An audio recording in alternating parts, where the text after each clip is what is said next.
Today we have a special bonus video for you guys. It's a collection of 5 fan favorite episodes that are all about places you can't go and people who went there anyways. They have all been totally remastered, so even if you have seen or heard any of these stories before, this will be like a brand new viewing experience. But before we get into those 5 stories, if you're a fan of the strange, dark, and mysterious delivered in story format, then you've come to the right place because that's all we do, and we upload once a week. So, if that's of interest to you, please secretly paint over the like button's iPhone camera with see-through paint so their Face ID never works. Also, please subscribe to our channel and turn on all notifications so you don't miss any of our weekly uploads. Okay, let's get into today's stories.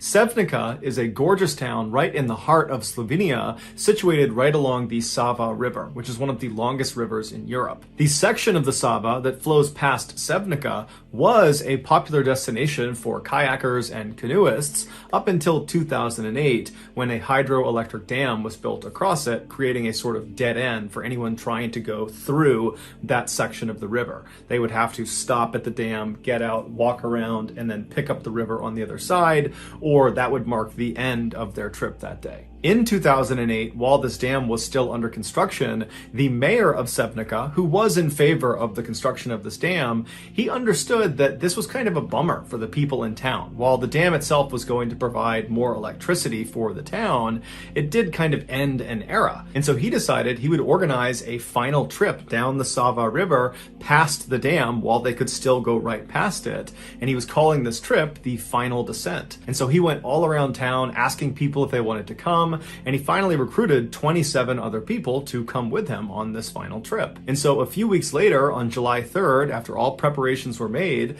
the mayor and the rest of his crew, they made their way upstream to this loading area where 4 canoes have been set out for them.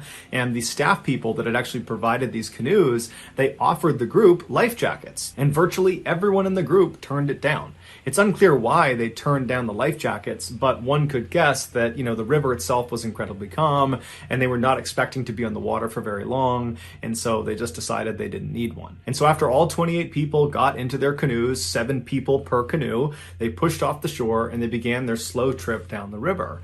And the mayor had actually hired a photographer to come along with them to document their journey. And so as soon as they take off, the photographer is looking around, taking pictures and filming. The weather was beautiful and the water was calm, and everything was just going really, really well. But about 15 or 20 minutes into their journey, they turned this corner and they got a clear view of the dam, which was about 1,000 feet away from them at the time.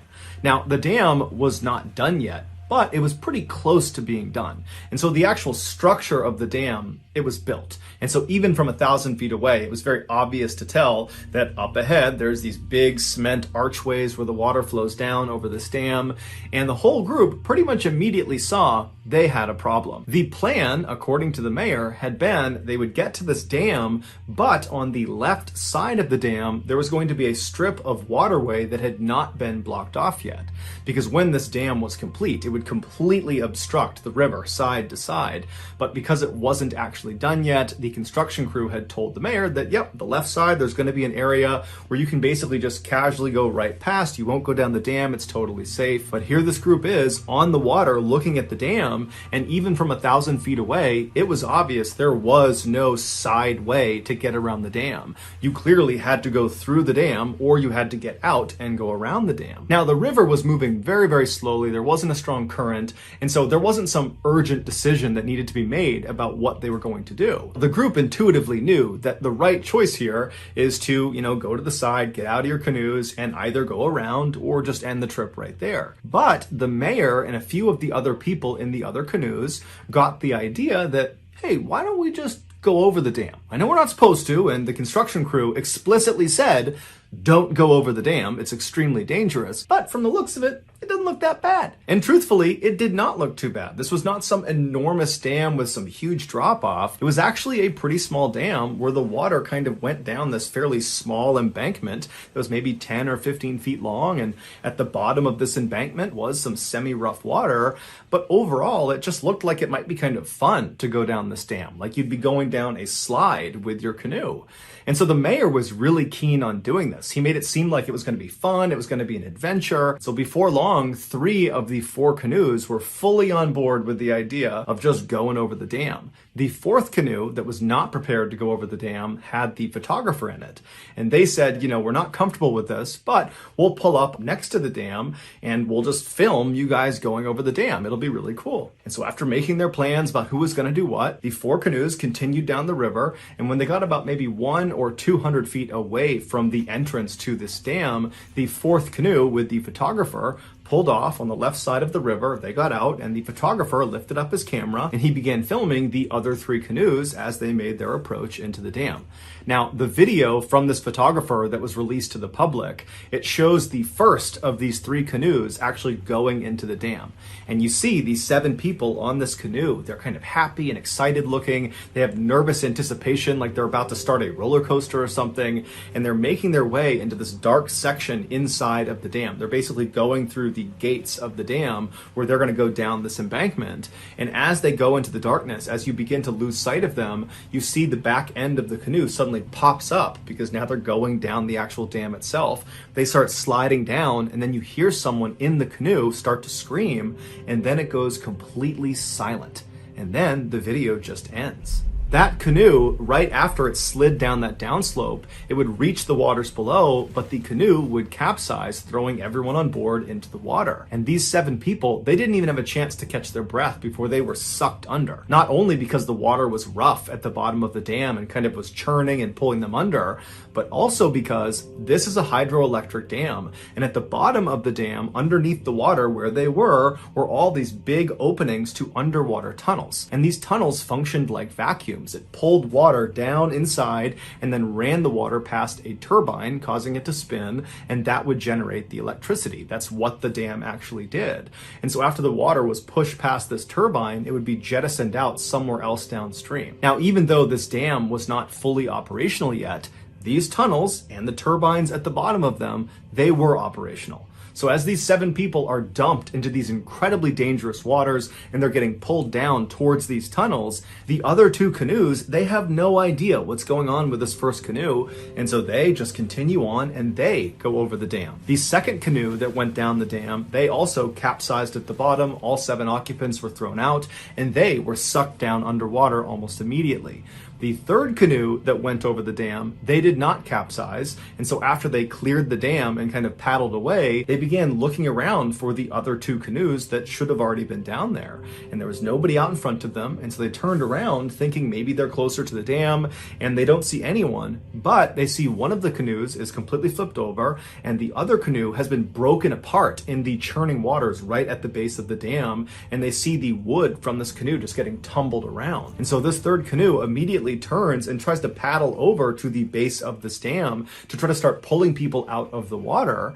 But when they get over there, there's no one there. The 14 people that had been in these 2 canoes, they're gone. Ultimately, 13 of the 14 people that fell in the water that day would perish, and one of the fatalities was the mayor. The only person who survived who fell in the water was actually the mayor's wife, who by some miracle managed to swim out of the grasp of these tunnels under the water and made it to shore. Over the next several days and weeks, police divers were able to eventually find all 13 bodies, one of which had traveled 25 miles away to Croatia. No information was given about the state of the bodies when they were found, and so we don't know if having been sucked down through these tunnels and forced past these underwater turbines played a role in their death. All the public knows is that all or most of these 13 people were sucked down into these tunnels and then they died.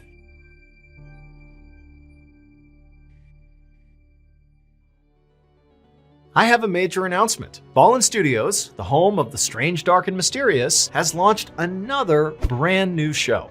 It's called Late Nights with Nexpo. It is totally free. It's a podcast, and it's hosted by none other than Nexpo, who you might already know from YouTube, who's been around for many years. He's got millions of subscribers on YouTube.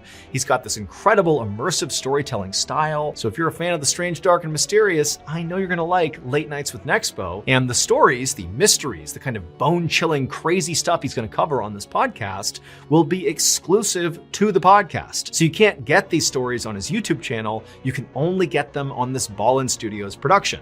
Okay, so it's called Late Nights with Nexpo. It comes out every Wednesday, and at the end of today's YouTube video, we're going to play you a sneak peek of the first episode. But beyond that, after this YouTube video is over, you can just look up Late Nights with Nexpo on any podcast platform, and you can listen today to the first 2 episodes because they're live right now. So again, if you are a fan of the content you already get on this YouTube channel, The Strange, Dark, and Mysterious, you're going to love Late Nights with Nexpo. It's a free show out of Ballin Studios every Wednesday.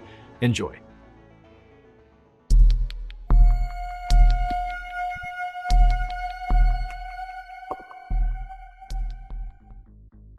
In the early 1980s, John Harder was the classic, athletic, popular kid at his high school in Delaware, Ohio, which is a relatively small town just outside of the state's capital. But unlike most stereotypes that paint high school jocks as being these total jerks that bully people and they're kind of stupid, John was none of those things. He was incredibly friendly and very warm-hearted and seemed to get along with everyone. John also was known for having a great sense of humor. In particular, he liked to play these kind of harmless pranks that would make people smile, like the time he very enthusiastically joined the cheerleaders during a high school pep rally, despite not actually being a cheerleader himself. John was set to graduate from high school on June 5th, 1983, and his plan was to study accounting at Kent State University the following year.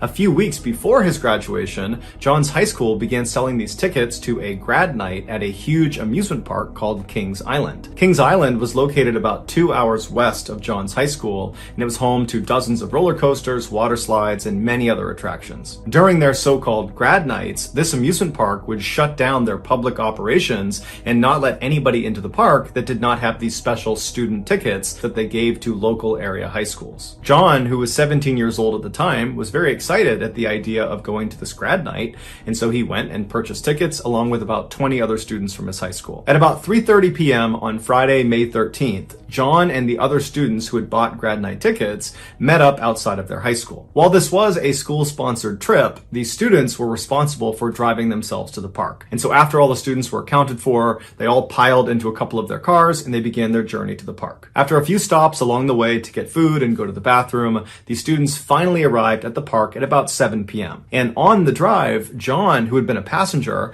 had drank half a bottle of rum and about 3 to 6 beers. And so when he got out, he could barely stand. He was so drunk. And so the students made their way over to the front gate. They showed the attendant their grad night ticket, and they were allowed inside. And surprisingly, despite it being this special night where only people with these tickets were allowed in, it was still pretty crowded. There were lots of students that apparently wanted to come to this event. Once John and the rest of the students from the Delaware High School had come inside the park, there was no rule that they had to stick together for the duration of their time there, and so they all kind of broke into their separate groups and went their separate ways. In John's particular group was his girlfriend Pam, and for the first hour they were in the park together, all they did was bicker and fight. Onlookers would say John looked visibly upset and very emotional and very drunk. By 8:30 p.m., when John's group had gotten in line for this roller coaster, John was now openly saying, "I don't want to be here anymore, I just want to go home." It was pretty obvious he was still just mad at Pam, and that's why he was saying all this, was just trying to make Pam feel bad. And so some of the group members told John, just, "Hey man, calm down, you're overreacting, just try to enjoy this ride, and then afterwards we'll get some food,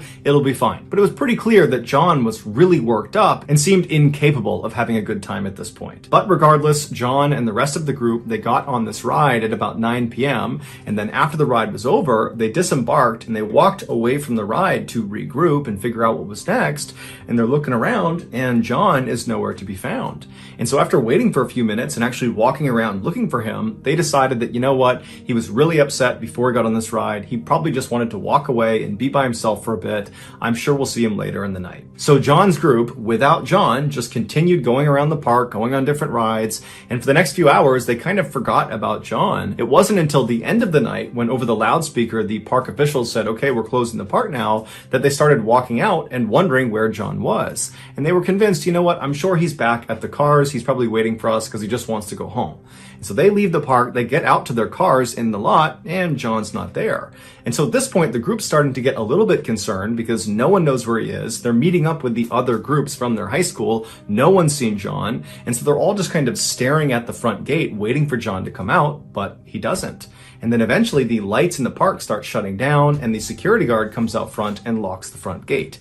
And that's when the group knew they had a problem. After an extensive investigation by police, this is their best guess as to what happened to John. After John and his small group rode that roller coaster around 9 p.m., John very quickly disembarked the ride before anybody else in his group could see him. And then John stumbled his way towards the replica Eiffel Tower that this park was famous for. This tower stood at about 300 feet tall and was built to be an exact replica of the Eiffel Tower in Paris, France. But this one at Kings Island was only a third the size. It had 3 elevators that went up the center of the structure, and the elevators would stop at a 50-foot platform and a 275-foot platform where guests could look out and have a great view of the park. While today, the only way to access these 2 viewing platforms is through these elevators, at the time John was at the park in 1983, the park actually had a flight of stairs that went from the ground all the way to the very top of the tower that went right up the middle of the structure, and the public was allowed to take these stairs all the way up to the first platform, that 50-foot platform. And while the stairs did actually continue beyond that, up to the 275-foot platform,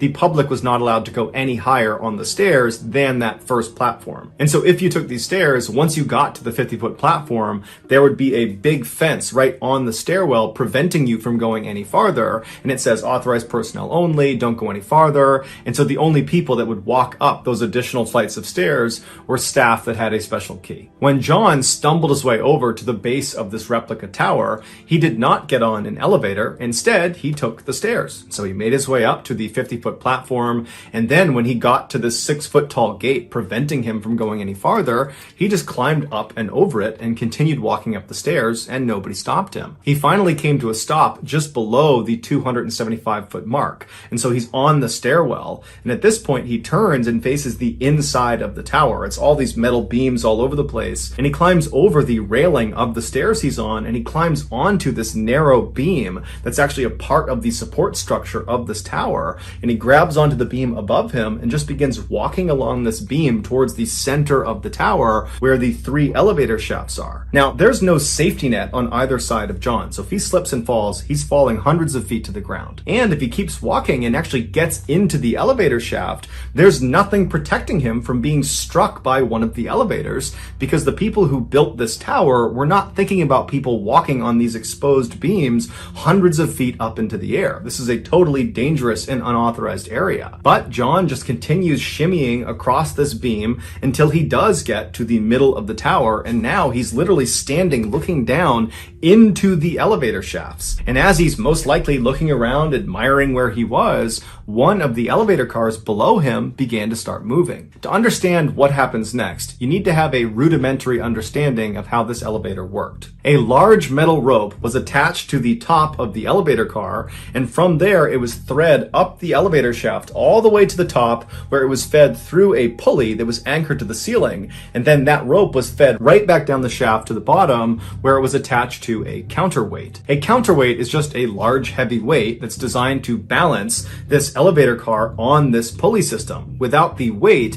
the elevator car would just slip off of that pulley. And so anytime the elevator car moved up, the counterweight would move down, and vice versa, making sure that car was always balanced. And so John is standing right on the edge of this elevator shaft, presumably just kind of looking around, admiring where he was, when down below him, that elevator car starts to move, and it starts to actually descend away from John. And so the car itself is not necessarily a threat to John. However, its counterweight is, because if the car is going down, its counterweight is going up, and it's right in the path of John. And so as John is leaning out over the shaft looking around, this counterweight comes screaming up and picks him off of the beam he's on and carries him up into the shaft. The impact on John was so strong that it's believed he was actually impaled on some of the exposed metal wiring on top of this counterweight, and he got totally tangled up in all of the cables on top of there. And so as John is desperately trying to free himself, the elevator operator, there was always a staff member inside of these elevator cars,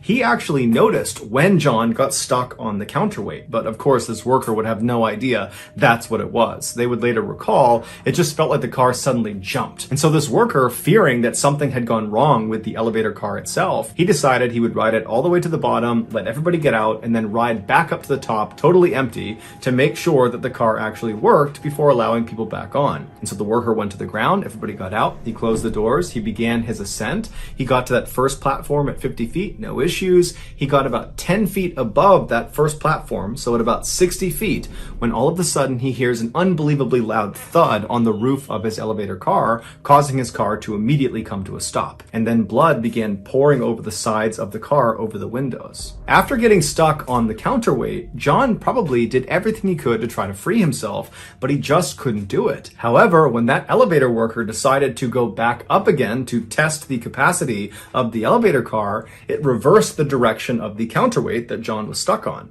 And so as that car was going up, John began going down, and it was on this descent that parts of John's body must have been dangling off of this counterweight, and they must have struck one of the beams as he was going down, and that beam effectively pried him off of whatever he was stuck on and threw him over the edge into the center of the shaft.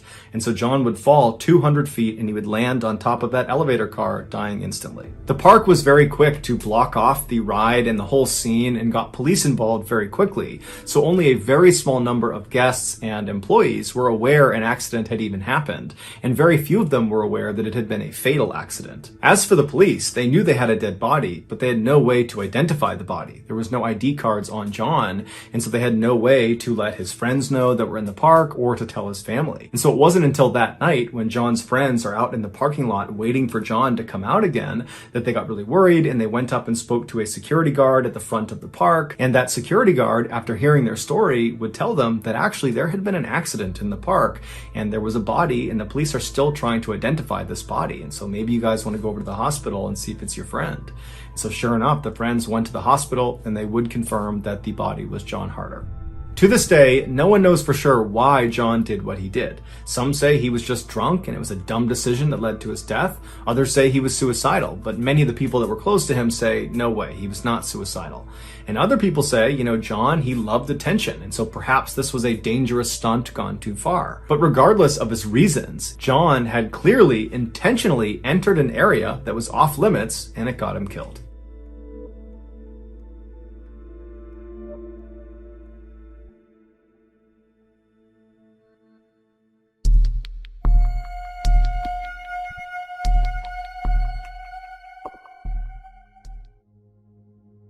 In the spring of 2017, Antonio Navarrete was on top of the world. Just a year earlier, the 21-year-old Florida resident had met the love of his life, a young woman named Daisy Martinez. And now, Daisy was pregnant, and so she and Antonio were very excited about starting a family together. For the time being, Antonio and Daisy were living with Antonio's parents in his hometown of Waimama, which is a quiet rural suburb just south of Tampa. But Antonio had a bright future ahead of him. Ever since he had graduated high school, he knew what he wanted to do with his life. He wanted to be an auto mechanic, and he had the skills to do it. From the time he was a toddler, he had always been obsessed with cars, breaking apart his toy cars and putting them back together. And then as he got a little bit older, he began drawing these very intricate drawings of cars that he loved or designs for new cars. And then when he was a teenager, he began actually tinkering around with real cars until he finally acquired a car of his own. It was a white Chevy lowrider pickup truck that he tricked out with all these fancy lights and special rims and this huge sound system that took up most of his back seat. It was thanks in part to this truck, which he nicknamed Casper, that Antonio, who was too shy to be much of a ladies' man, met up with Daisy in the first place. Antonio had driven Casper to a local car meetup for other car enthusiasts, where you could basically park your vehicle and you could walk around and see what other people did to upgrade or enhance their vehicles. And so while Antonio was there, he was walking around when he saw on the far side of this meetup, there was this unbelievably beautiful young woman, and he found himself just staring at her. He couldn't help it. And this young woman, who was Daisy, she eventually would look up and she would smile at him, and the rest, as they say, was history. 6 months later, not long after Daisy had moved in with Antonio at his parents' house and the couple had announced to their delighted families that they were going to have a baby, Antonio got yet another good piece of news. He'd landed a good job with a company that did maintenance work for Tampa Electric Company's Big Bend power plant, which was located in Apollo, Florida, which was about 10 miles to the east of Antonio's parents' home. Now, this was not Antonio's dream job. He still very much wanted to eventually become an auto mechanic, but this job paid $12 an hour, nearly double what he was used to making.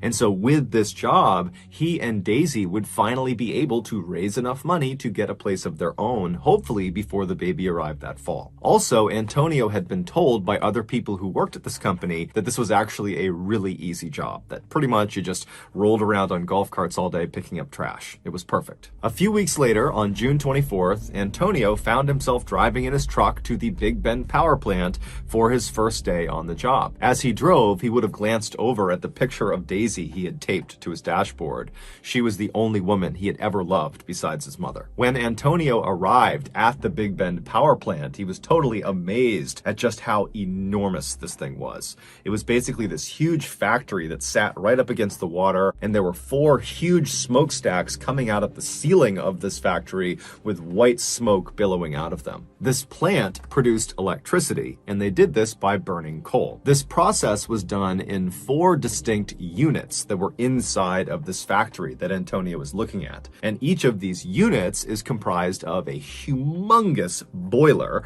which is basically a 12-story tall oven. And so coal is loaded into this huge boiler, and it burns at the bottom of the boiler, creating some steam. And that steam goes up the boiler and begins to turn these huge turbines, creating the electricity. And then the steam just continues up the boiler and then out its respective smokestack into the air. In newer units, the airborne ash, which is a natural byproduct of burning coal, is captured inside of the boiler. But at Big Bend, 3 of their 4 units were built in the 1970s, so they were older models, and they did not capture the airborne ash inside the boilers. Instead, the ash would get heated up so much that it would melt and turn into a substance called slag, which basically is molten lava, like the stuff that comes out of volcanoes. That's what slag is. And so as this slag kind of builds up inside of the boiler, it would go through this man-sized hole at the very bottom of the boiler,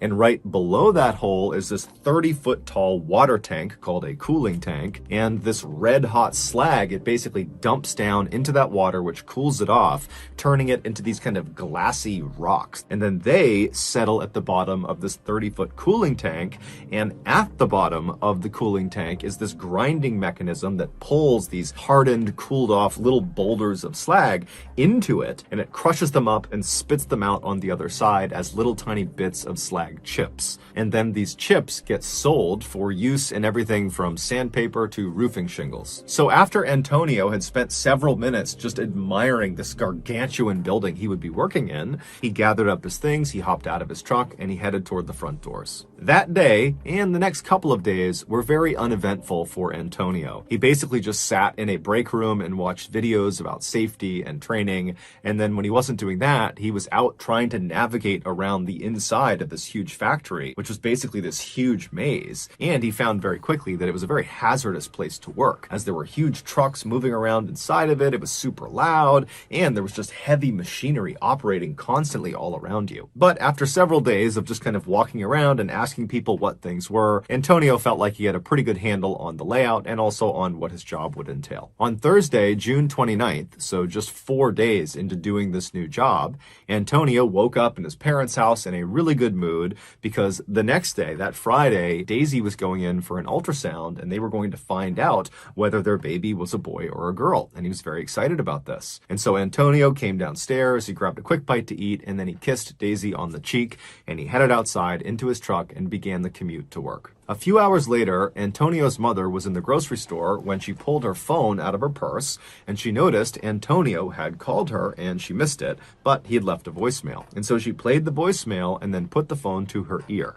And what she heard was quite possibly the most traumatic thing a mother could ever hear from their child. After leaving the house that morning, Antonio drove all the way to work, no problem. He parked in the lot, he went inside the building, and initially the day was like any other day. He just kind of drove around the facility and picked up trash, and that was it. But just a couple of hours into his shift, two fairly significant issues arose simultaneously inside of Unit 2. In the boiler, the slag that was building up had somehow created a sort of plug over that man-sized hole where the slag was supposed to dump into the water chamber. And so as more and more slag was being created as the ash melted, it wasn't draining into that chamber. And so all of this slag was just building up on top of itself inside of the boiler.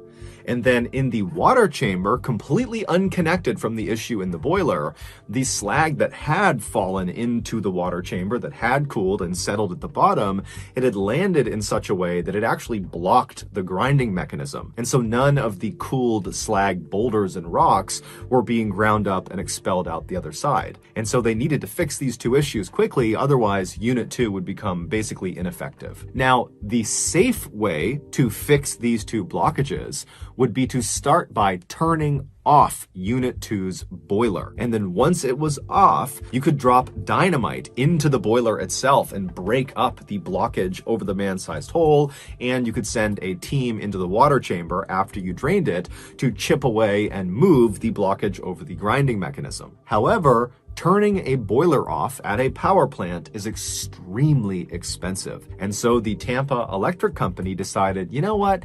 Let's just have them fix these blockages without turning the boiler off. And so at 4 in the afternoon, a senior plant manager rounded up 5 other employees, which included Antonio, to come with him and do these repairs inside of Unit 2. And so the plan was to empty all the water from the cooling chamber of Unit 2, and then once it was empty, they would open something called the doghouse door, which is on the outside of the cooling chamber towards the bottom. They would open that up, giving them a line of sight into the bottom of this cooling chamber where that grinding mechanism was, where all those slag rocks had kind of come to a stop on top of it, and they would fire water cannons into the bottom of this cooling chamber to attempt to dislodge these slag rocks off of the grinding mechanism. And then after they cleared that blockage, they would shut the doghouse door and they would somehow deal with the blockage inside of the boiler. But that felt like a secondary issue. They needed to make sure the grinding mechanism was cleared before they did anything else. Now, you need to understand that this company had asked their employees to do this type of repair before, to do it with the boiler still on, and in the past, nothing bad had ever happened, and so these 6 guys, including Antonio, must have thought this was just totally routine, that we would never be asked to do something like this if it was extremely hazardous. But it would turn out what they were doing, making these repairs with the boiler still on, was quite possibly the most hazardous thing they could possibly do at this plant. But either way, the 6-man team made their way over to Unit 2, and they began taking up positions with their water cannons right in front of the doghouse door. Antonio's job for this operation was actually not to be involved in getting the slag free. He was just going to be there to clean up during and after the operation.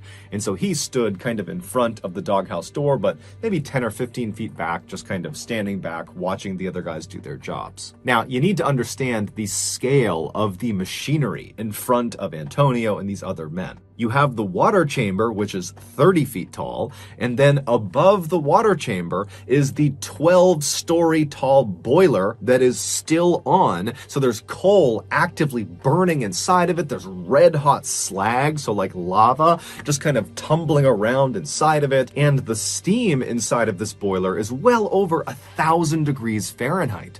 And so they are dwarfed by this totally dangerous piece of machinery. But eventually, their operation begins. The senior plant manager has the water chamber drained, and then after it's empty, they open the doghouse door, and Antonio watched as the other 5 men took turns with their water cannons, firing them through this door at the big slag rocks that are sitting on top of the grinding mechanism.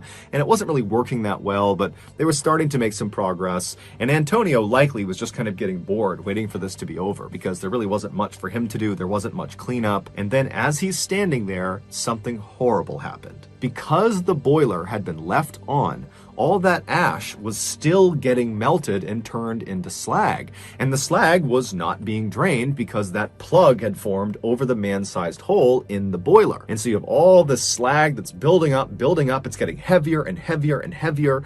And about 20 minutes into their cleanup operation, the weight of all that slag broke through that plug, immediately creating an opening where all this red hot slag, this lava, came tumbling down.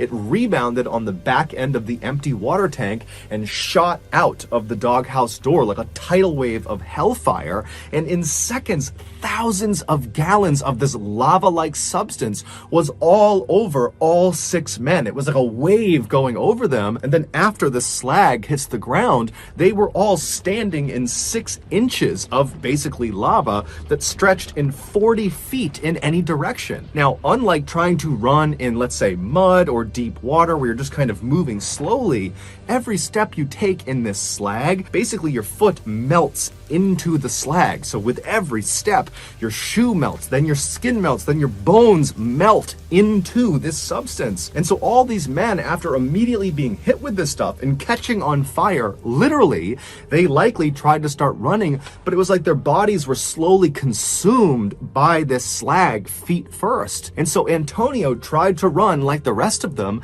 but he couldn't go anywhere and he fell onto the slag. So he's laying on his side, and as he's melting and burning to death, he reaches into his pants pocket with his free hand and he pulls his phone out and he calls his mother. She doesn't pick up, and so he leaves her a voicemail, and all he says is, "Mom, I'm burning. Please call the cops. Please, Mom." And in the background of this voicemail, all you hear is the hissing sound of the steam and slag pouring out of the boiler. In total, 5 of the 6 men that were a part of this repair operation would be killed from this tidal wave of slag.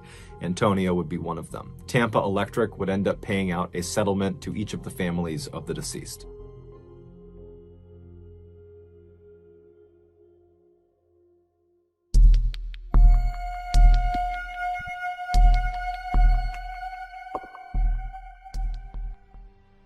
Something most people don't know is you can't just put scuba tanks on and then dive down to any depth and come right back up again. The compressed air inside of those scuba tanks would be a mixture of oxygen as well as most likely helium and nitrogen. And when you're breathing that compressed air, the oxygen would get breathed up and then not linger inside of your body. But the other inert gases, the helium and the nitrogen, they would be breathed up and then absorbed into your bloodstream, and they would stay there until you resurfaced. Now, it's completely harmless as long as you understand how it works getting those gases out of your body. In a nutshell, as you ascend, these inert gases will leave your body on their own, but it's a gradual process. If you rocket to the surface before this takes place, these inert gases will not leave your body and they'll expand inside of you, and your body will become the equivalent of a shaken up soda can. And so at best, having all these bubbles inside of you is very painful. At worst, it's lethal. The term for this condition is decompression sickness, but it's better known as the bends. The way divers protect themselves from getting the bends is on their ascent, they do what's called a decompression stop. This is something that is planned into the dive where they stop at a certain depth for a certain amount of time, and that guarantees the inert gases have diffused out of their body before they reach the surface. Now, the deeper you go, the more decompression stops you'll have to do, and the longer they will take. For example, ascending from 2,000 feet would take over 33 hours to do safely. But luckily, none of us are trying to dive down to 2,000 feet. Well, unless you're trying to be an oil and gas saturation diver. Saturation divers, or SAT divers, do construction and demolition at depths of up to 2,000 feet below the surface. But they don't spend 33 hours ascending after every single dive. Instead, after their dives, they're artificially kept at their working depth. The way this works is the SAT diver climbs inside of a pressure chamber on board a ship or on board an oil rig, and this chamber also doubles as their living quarters. There's beds and there's a bathroom, but it's laughably small and uncomfortable. It looks like a small submarine. And once they go inside, they seal the door and then they pressurize it to match the depth that they're going to be working at the bottom of the ocean. And then also there's another pressure chamber called the dive bell that's connected directly onto the side of the chamber, and that's also pressurized to match the working depth. When it was time for the SAT diver to go to work, they would put their dive gear on inside of the chamber, they would crawl directly into the dive bell, they would shut the door behind them and seal it, and then people outside of the dive bell would physically disconnect it from the chamber, and then using a crane they would place it in the water and then lower it down to their working depth. And once they get down there, because the pressure inside the bell is equal to the pressure outside the bell, they can just slide open a door on the bottom and the water does not come inside. And so the divers do slip through this hole and they do the work they need to do. And when they're done, they come back inside the dive bell, they shut it up, and then using the radio, they communicate with the people up on the boat or up on the rig, and they raise the bell back up, they reattach them to the chamber, they go inside, they take their stuff off, there's bunk beds and there's a bathroom inside of the chamber, and that's where they hang out until their next dive. This process is repeated for days and days and days, keeping them saturated with these gases. And then at the end of their shift, which is usually about a month long, they will have one long decompression they do inside of the chamber. While this system is highly efficient, it does not change the fact that saturation diving is extremely dangerous and terrifying. The sun doesn't reach below 700 feet, so most of the time these divers are in complete and total darkness, and it's unbelievably cold down there. And so their suits have hot water pumped into them through a tether that's connected to the dive bell. But if that were to fail, hypothermia would kick in almost immediately. They have flashlights, but the water is so full of sediment around the areas that they work that shining the light is basically like shining it into fog. You can't really see very far besides right in front of your face. Sat divers also report that sometimes the water around them will suddenly move violently, and they'll look around, but their crummy light and lack of visibility means they can't see what it was, but they know it's a large animal that's checking them out. Other times, these fairly large fish will swim right up to them and come right under their light. It's almost like they're being affectionate with the diver. But they're not being affectionate. They're trying to hide behind the sat diver from some large predator that's out there watching them. Experienced sat divers have learned to just accept their harsh environment down there and don't easily get scared. But there is one thing that all sat divers are afraid of, and that is a lost bell. When sat divers are down at their working depth, the dive bell that's brought them down there is usually situated right next to them, just kind of floating in the water. And this dive bell is connected to the ship or the oil rig above by a cable. And if that cable were to snap, the dive bell would fall to the bottom and it would take with it the divers because they're always tethered to the dive bell. If the divers survived the crash to the ocean floor, they would then just be trapped and have to hope that someone comes down to get them at some point before they run out of air or they succumb to hypothermia. While a lost bell scenario is incredibly rare, it has happened before. On August 7th, 1979, Richard Walker was inside of a pressure chamber on board a ship in the North Sea. He was a saturation diver who for the past 10 days had been in saturation and honestly was just over it. He wanted to go home to his wife and his 15-month-old daughter. That evening, before his scheduled dive, he wrote in his journal, "Dear God, I just want to get out." Soon after writing this entry, he and his partner, Victor Giel, put on their dive gear and hopped into the dive bell. The bell was detached from the chamber and then brought over to the side of the ship, and right before they lowered it into the water, somebody noticed the location transponder that basically beamed up where it was down below had become loose. And so the decision was made to just remove it. And so after they pulled it off, they lowered the dive bell onto the water and then slowly lowered it down to their working depth, which was 485 feet. Once they got down there, they opened up the hole at the bottom of the bell, and then they began taking turns exiting the bell to go work on this underwater structure. A few hours later, at 2:45 in the morning, Richard was the one outside of the dive bell, and he heard something behind him, and he turned around and he saw the dive bell had slightly tilted on its side. Right as he noticed this, the radio in his helmet kicked on and told him he needed to go back inside the dive bell immediately, and they were going to try to pull them back up. And so Richard went inside the bell, he closed the hole behind him, and then he and Victor listened to the radio as they told them that the main cable holding the dive bell had slipped out. Now, this main cable was not the only thing connecting the dive bell up to the ship. There was also another clump of wires and tubes that was called the umbilical that ran all their power and hot water and their comms down to the dive bell. But this umbilical was not meant to be load-bearing. But as it stood with this main cable gone, the umbilical was holding the dive bell from slipping to the bottom of the ocean. And so the crew up on the ship decided their only choice was to use the umbilical to reel this dive bell back in. And so they began pulling them up by the umbilical, and almost immediately it completely snapped, and the dive bell fell to the bottom of the ocean about 50 feet below. Now, normally a dive bell would have what's called a clump weight hanging off the bottom of it. And in an emergency, you could detach this clump weight and the dive bell is buoyant enough it would go up to the surface. But Richard and Victor's company had cut corners and not used a clump weight and instead attached weights directly to the dive bell, which meant when they hit the ocean floor, the actual dive bell was sitting on the ocean floor, where that hole they would normally escape from was pressed into the seabed, so they could not get out of their dive bell. Whereas if there had been a clump weight, the clump weight would have hit the ground and the dive bell would have hovered slightly over it. And so worst case scenario, they could have gotten out and done a wet transfer into another dive bell. So with the umbilical cut, they had no radio communication, they had no heat, they had no light, and they had very little remaining oxygen. And so all they could do was just sit in darkness and hope somebody rescues them. Less than 30 minutes later, another dive ship arrived and offered to help. Now, they were not expecting to dive that night, so it took about 3 hours before they actually had their rescue divers in the water. And unfortunately, because the location transponder had been removed from the dive bell before Richard and Victor went under, it made it almost impossible for these rescue divers to find it. But after an hour of looking around, they finally found it. It was 7 a.m., and they went right down to the porthole and they shined a light inside of the dive bell, and inside Richard and Victor are given a thumbs up like, hey, we're okay, we're just ready to get rescued. The fact that Richard and Victor were okay was communicated back up to the surface, and everybody on top was so excited, so relieved. And in fact, they called Richard's wife and they told her that, hey, there's been an accident, but your husband's just fine, he'll be out very soon. But despite these rescue divers locating the dive bell, because the ship up above that they were attached to kept moving around, it was proving to be extremely difficult for them to stay over the dive bell. And so for the next 2 hours, these rescue divers desperately tried to thread a new wire through the top of the dive bell, but it was going so poorly, and they kept going around and shining their light into the porthole to check on Richard and Victor. And it was very clear that their situation was getting worse and worse by the second.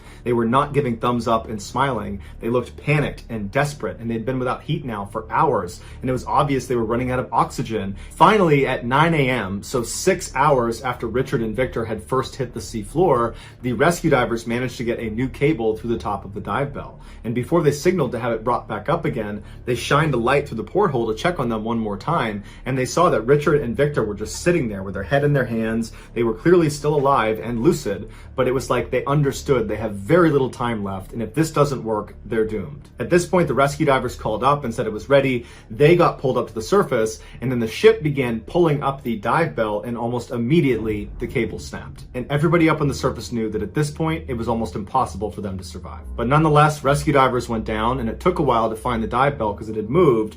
But when they did, they shined the light through the porthole, and Richard and Victor were still very much alive, but they were not looking to interact with the divers at the window anymore. They were just sitting there looking down. They were despondent. It was like they were making peace with what they understood was going to happen. They were not going to get out of there. And over the course of the next several hours, as these rescue divers tried desperately to get a new cable through the top of the dive bell, they kept checking on Richard and Victor, and each time they checked, they would slouch lower and lower in their seats until both of them were laying on their side. And then finally, the rescue divers got a cable through the top, and then afterwards, they went back up to the ship, and then the ship was able this time to pull the dive bell up and back on board. But when they opened the door, both Richard and Victor had passed away.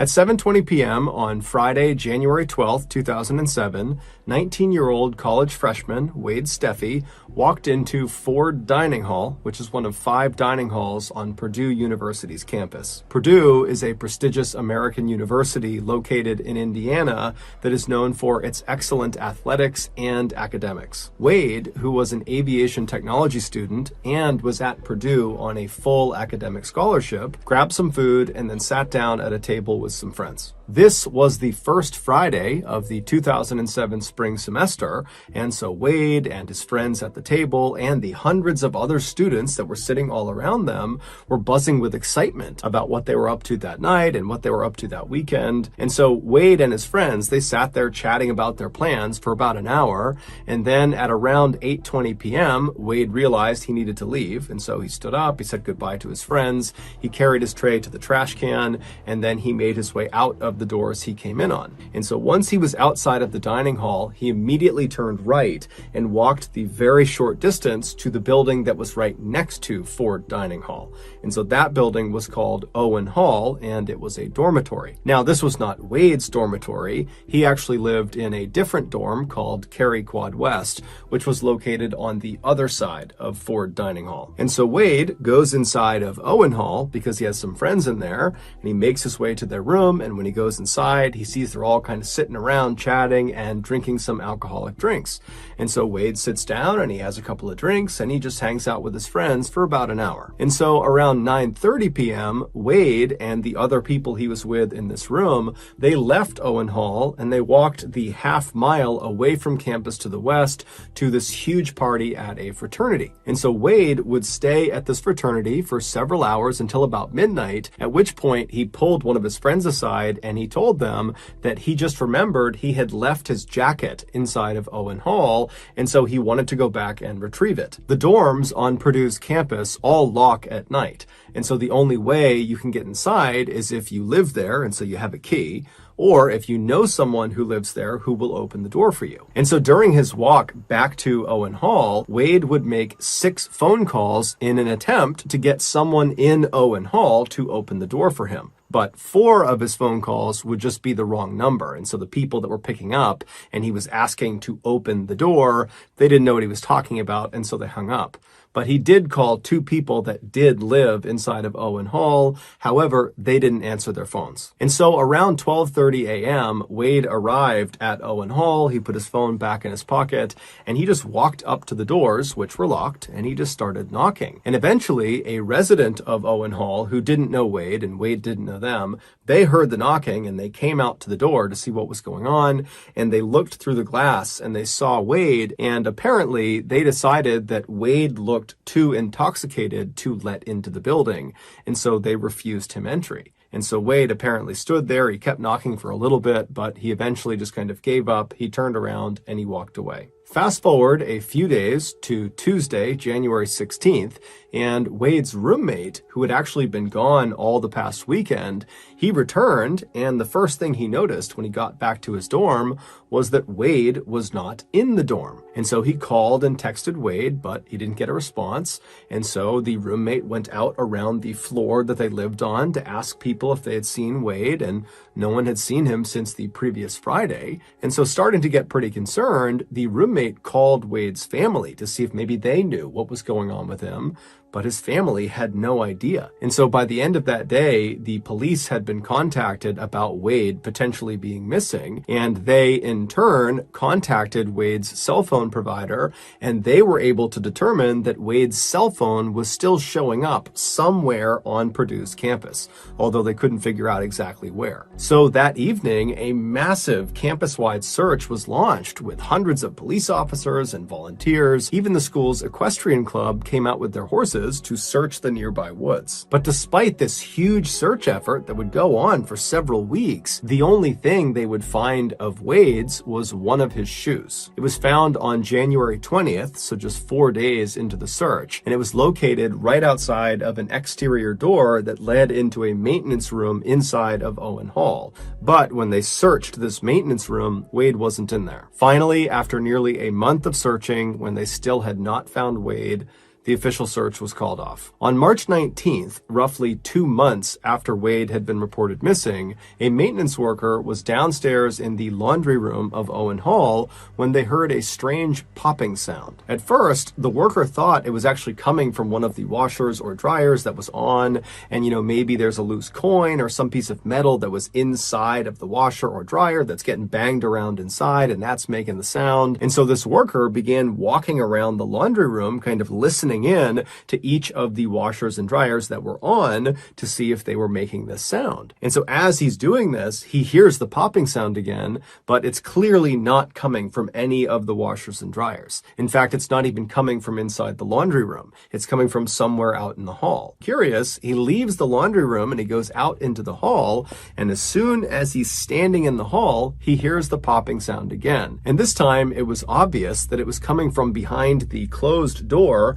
that was directly opposite the laundry room. So the worker pulled out his big set of keys, he opened the door that was directly in front of him, and he stepped inside. Moments later, he would make a big discovery. Based on that discovery and the investigation that would follow it, This is a reconstruction of what happened to Wade Steffi. In the early morning hours of January 13th, right after Wade had been denied entry into Owen Hall because the student who was in there who didn't know him thought he was too intoxicated, right after that happened, Wade left the front doors and made his way around to the left side of the building to look for another way inside. And when he got to the left side of the building, he found another door. Now, even though this door did not have a sign on it that said "keep out," it was fairly obvious that this door was not designed for students to use. There was a metal railing that lined the outside of this door, clearly to prevent pedestrians from getting to the door, and the door itself was actually not built at ground level. It basically was built at basement level, so you'd be standing at this railing looking down at the door, and down in front of the door was a slab of cement right out in front of it that gave the door enough clearance to be able to open. And so basically there was a railing around a pit, and that was where the door was. The proper way to get to this door was to literally climb over that railing and jump down into this pit. And then you'd need a key to open this door because it was always locked. Well, it was supposed to always be locked. And so when Wade saw this clearly off-limits door on the side of Owen Hall, in his drunken state, he decided it would be a good idea to try to go into it, because in his mind, he thought, whatever is behind the store doesn't really matter. As long as I can just get inside of some part of Owen Hall, I can find my way up to my friend's room and I can get my jacket. And so he rushes over to the railing, he climbs over, he leaps down into that pit area, he grabs the doorknob of this off-limits door and he pulls on it and it's open. And so he opens it up, he steps inside, and it's totally pitch black. And all he can hear is the sound of machines humming and whirring in the darkness. And again, in his drunken state, he decides this is still a good idea. His only concern was he couldn't find a light switch, and it really was basically pitch black in here. And he was worried once the door shut, not only would his only light source be totally cut off, but it might actually lock behind him, and then he'd be trapped inside of this room. And so he took off one of his shoes and he tucked it in the door jamb of the door he came in on to keep it open. And so with the door propped open behind him, he began walking into this room. And pretty much right away, he bumped into this big metal structure. He couldn't see what it was because, again, it was too dark, but he could feel it and he could tell, it was a flat metal structure. It felt like a machine of some kind, and he could hear that it was one of the machines that was buzzing and whirring. And so he just decided he would try to walk around it, because again, his goal is just to get through this room and find another door somewhere and kind of continue his journey up into the dorm. And so Wade began moving his way left along this machine, kind of believing it was going to come to a stop at some point, and then he could walk around it. But it would turn out this machine was very big, very wide. And so by the time he actually got to the left edge of this machine, he was practically right up against the wall of the room he was in. And when he got there, he realized the space between the side of the machine and the wall of the room was big enough that if he turned sideways, he could basically squeeze his way past it. Now, he had no idea how far into the room this strange machine went, but in his drunken state, he decided it was a good idea. And so he turns sideways, so his back is to the wall of the room, and his chest is going to be facing the machine, and he begins pushing himself into that narrow space. And so as he's making his way, his hands are up, kind of protecting his face and neck, and at some point, he kind of begins to trip. Now, he didn't actually fall because he's basically wedged into this tight space. But for a second, he reflexively grabbed with his hands onto this machine right in front of him, and just by chance, his left ring finger slipped into a very narrow hole that was about 2 inches deep. The room that Wade was inside of was called an electrical vault, and it contained 6 large transformers, one of which Wade's finger had just stuck inside of. The job of these 6 transformers is to take the high voltage they receive from the main power grid and then transform it, hence the name, into lower, usable voltage that gets dispersed into Owen Hall for residents and teachers. Even though the outside of these transformers had mostly been covered with protective materials that mitigated the electrocution risk, there were still several parts of these machines that there was just nothing you could do. They just presented a really high electrocution risk.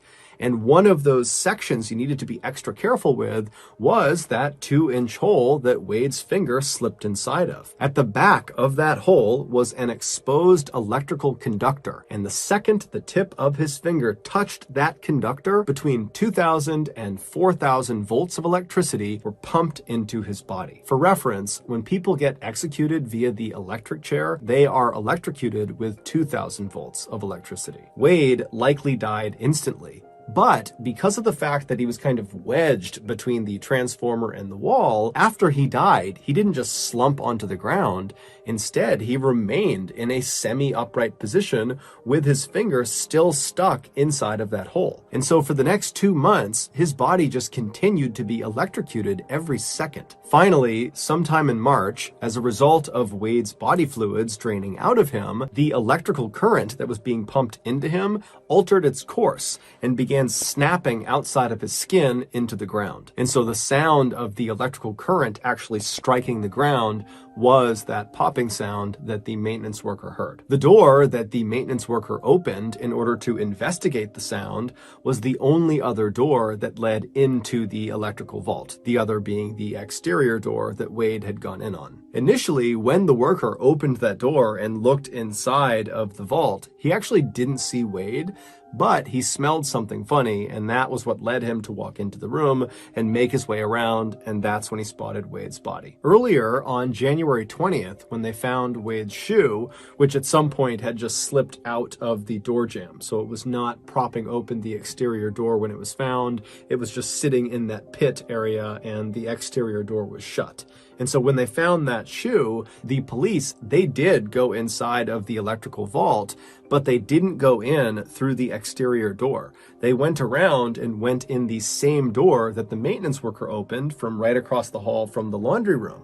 And when they opened it up, they just looked into the room. They didn't walk into the room, they just looked from the doorway, and from their perspective, they couldn't see Wade. And so that was why initially they had said, Wade is not inside of that room. Ultimately, because that exterior door to the electrical vault was supposed to be locked at all times, and clearly it was not because that's how Wade got in, Purdue was found to be negligent, and so they agreed to pay Wade's family $500,000, and they also set up a scholarship in Wade's name.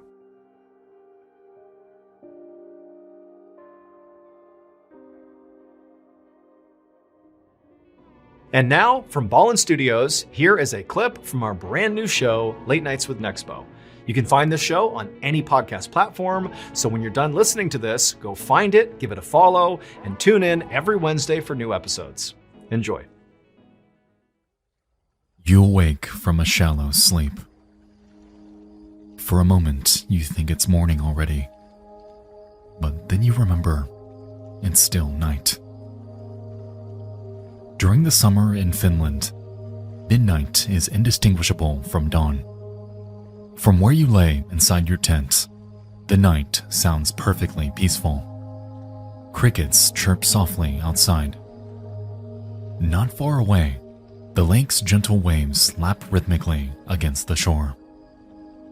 It's idyllic. And yet, you can't shake the sense that something is wrong. Something imminent. Then you hear it. A crunch of foliage outside the tent. Then a quick twang. The sound of a rope snapping. Someone is cutting the cords that hold up your tent. You try to escape, but the tent is already collapsed down around you, smothering your cries for help.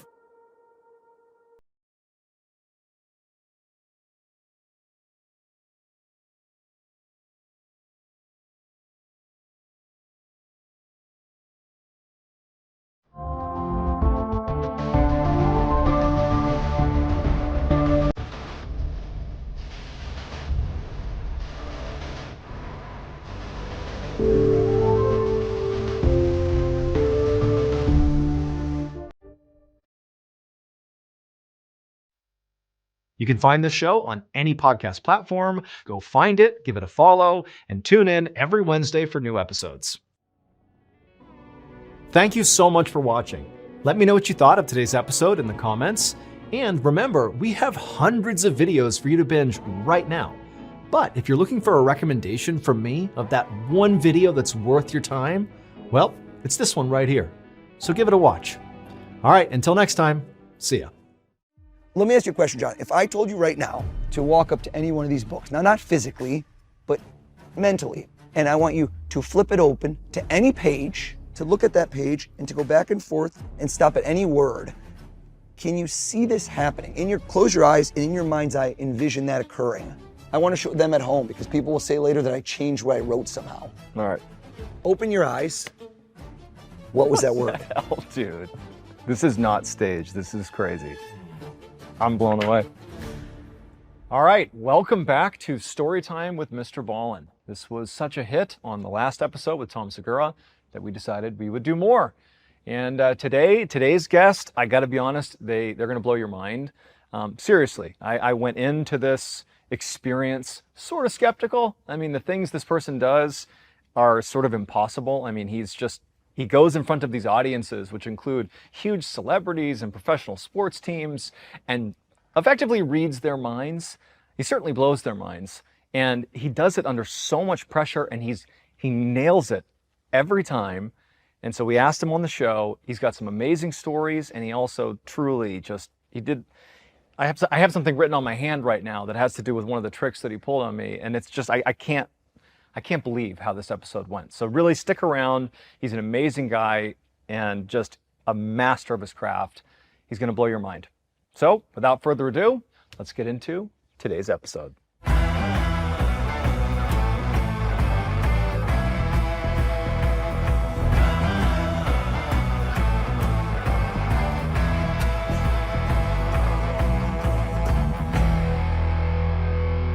I'm Oz the Mentalist. I'm here on Storytime with Mr. Ballin. I already know what you're thinking. Stick around. All right, Oz the Mentalist Perlman. Yeah. So you are the world's greatest mentalist. I mean, lately I've seen you pop up all over the place. You were just on Joe Rogan and his reaction to when he guesses his Pissed ATM. off. Joe, you have not seen him that angry in a while. You know, he goes down the rabbit hole of conspiracy theories, and he was like, did you hack me? Have you literally gotten into my life? How did you get my PIN code? I liked how you were like, hey, let's just be spontaneous. You're like, look, I'm gonna try to guess your ATM PIN code. And you could just see it on Joe. He's like, okay, all right, let's see. And you guessed the first number at some point. You're like, just tell me, is it 1? I think it was 1. Yep. And he's like, all right. But then as soon as you began doing it, you could just see his whole mentality, everything shifted. And you can just see as the audience, if this is staged, it's the best staging I've ever seen, because his reaction was not pleasure. It was like, stop. How'd I do, Joe? Is that your ATM PIN code? Yeah. That's weird. I'm skeptical because I've got that PIN code in the mail. You know? People loved seeing it because with Joe, he is the ultimate debunker. Yeah. Are we in agreement? Like, no one's going on Joe Rogan and telling Joe what to do. No. On the biggest platform in the world that he is the boss, and he didn't know what was going to happen. And I think that's what captivated the public is, if you would have been amazed, that's one thing, but he was angry and a little scared. So tell me, like, what is a mentalist? Right. Because I've looked it up. Yeah. But that doesn't really accomplish the task here. I want to hear from you. And secondarily, how does one know they have the skill to be a mentalist? So a mentalist is a form of magic, right? Okay. This is not in the world of psychics and supernatural. That's not what I pretend to do. I completely make sure that I go out of my way to ensure people understand I'm not claiming to be a psychic. I'm not supernatural. Instead, I have a series of skills that I've developed, kind of like an arsenal of tools over decades of learning how people think, and it's grounded in magic. So everyone knows what a magician is, right? You could go to an 8-year-old, they've started to see magic tricks. And when we watch magic, we understand that we're being fooled with our eyes. Somehow this person knows how to do things quickly or to distract me so they do something somewhere else, right? When you cut the woman in half, spoiler alert, guys, I'm not trying to ruin Christmas. There's no Santa Claus. You're not really cutting the woman in half. Somehow you're deceiving me with an illusion. That's the name of the word. That's really what it's called. So magic is all about misdirection and fooling the eyes. This is a specialized subset within magic where it's magic of the mind. Very different. I'm not fooling your eyes because there's no fast hands. There's almost no props. I can show up. I had a show last night in Toronto, came right here from the airport, where I did a show. It was a smaller group, about 400 people, and I show up with nothing. I have a pad of paper and a marker, which if I don't have with me, they can grab for me. Yeah. The show isn't props. I'm the show. And so what I've learned to do is know how people think. And by knowing effectively how people think, I'll know what they think. And I'll present that in a very entertaining, fooling, and hopefully memorable manner. So mentalism is psychology, misdirection, deception, influence. It's all these different skills baked into one cake. And is this something that you always knew you possessed? Some skills that ultimately crystallized and became you being the world's greatest mentalist. Right. Thank you. Did you have moments in your life before this became a thing where you're like, I have these innate skills that I Sure. could refine, but you knew you had them? Or is this something that people could be taught? Absolutely, people can be taught. So this is a learnable skill, but I would liken it to musical talent, which is innate in a sense, which is you could probably learn to play the piano and do a certain number of songs. Like my 9-year-old plays the piano. If I continued practicing every day for a year, I'd probably get better. But what if I practiced for a decade? Would I ever be good enough to play at Carnegie Hall in New York City? I don't think I would. I think that it's not in me, that innate, God-given gift, whatever you want to call it. You can develop the skills, but will you get to a certain level, there might be a ceiling. Sure. So that's the best way to describe it. I have a gift for it, and I've also been very, very persistent, and never underestimate the power of persistence, because mentalism has a steep learning curve, and most people don't have thick enough skin to get through the times when you suck. So magic can be practiced over and over and over in a mirror, and you can improve because it's move-based. It's kind of like playing golf. If you practice your swing, hopefully by the millionth swing, you're going to be great. You might not be Rory McIlroy or Tiger Woods. With this, the only way that I can get better is by doing it for an audience. Do you see what I mean? You can't practice guessing what people are going to think without people. And the first few hundred times you do it, you're going to eat, pardon my French, you're going to eat shit. Like you're not going to be good. There's very few mentalists that started good. And so what tends to happen is you perform, you suck, you go, oh my God, that was painful. I don't want to do that again. I don't want to experience that suffering. So I did much more magic for years. And then I started dipping my toes in the water of mentalism and then doing a little more and then doing a little more. And then I was on a show, if we like rewind my career, there was a moment where it was like a fork in the road where I was on America's Got Talent. Of course. Changed my life. And I rebranded myself as, instead of like, quote unquote, O's the magician, I became O's the mentalist. That's how I literally monikered it, because now I differentiated myself from others and decided I'm not doing magic anymore. That was like the crutch. I just started doing just mentalism. That's interesting. I think one of the things that I've noticed about you and your rise that's currently up and to the right, you really are killing it right now, is in a way I feel like I can relate a little bit to the pressure that you put on yourself. And I'll give you some context. So I know that you're into distance running in addition to like serious distance running. This dude's done like 153 miles. It's true. Regularly runs marathons on a whim. It is a physical feat, no doubt, but it is a mental feat more than anything else. Agreed. It's more mental than physical. Anybody who tells me, oh, I can't do this, I'm like, that you already set yourself up. I can't. You've already created an obstacle in your mind. It's the wrong viewpoint, and your mind translates into your body. So you telling yourself that creates that. I think, the mind controls the body. I've seen people that are 20, 30 years older than me finish a race that I didn't finish. Objectively, I'm fitter than they are, I'm younger than they are, I'm stronger than they are. Why did they finish when I didn't? Because my mind crumbled. Yeah. And you know it. I mean, buds, how many people rang that bell? A lot. That were probably tough SOBs, but they didn't have it mentally. It's true. And in fact, you had said that when you first tried the Spartathlon, 'cause you did it twice, right? I did it twice. So the Spartathlon's 153 miles, Yep, right? 153 miles, 36-hour cutoff. So it's very important. There's races that are longer. Right now, there's a heyday of people running 200-mile races, all this crazy stuff. But this, you can't slow down and walk very much. Like in these other races, they're glorified hikes. No offense to all these people who do 200s. They do it for 4 or 5 days. Right. Most of the people are, it's slow.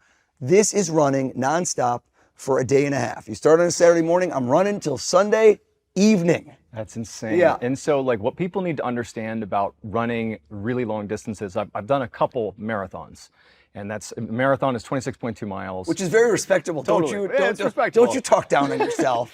But when you hit about mile 20, people say that's sort of like the halfway point, even Yeah. though it's not. 26.2, the halfway is 13. Right. But at about 20 miles is when your body sort of reaches that point where it's like, okay, we've lost all the glucose stores. We're sort of burning on muscle at this point. It's Right. like you're falling apart.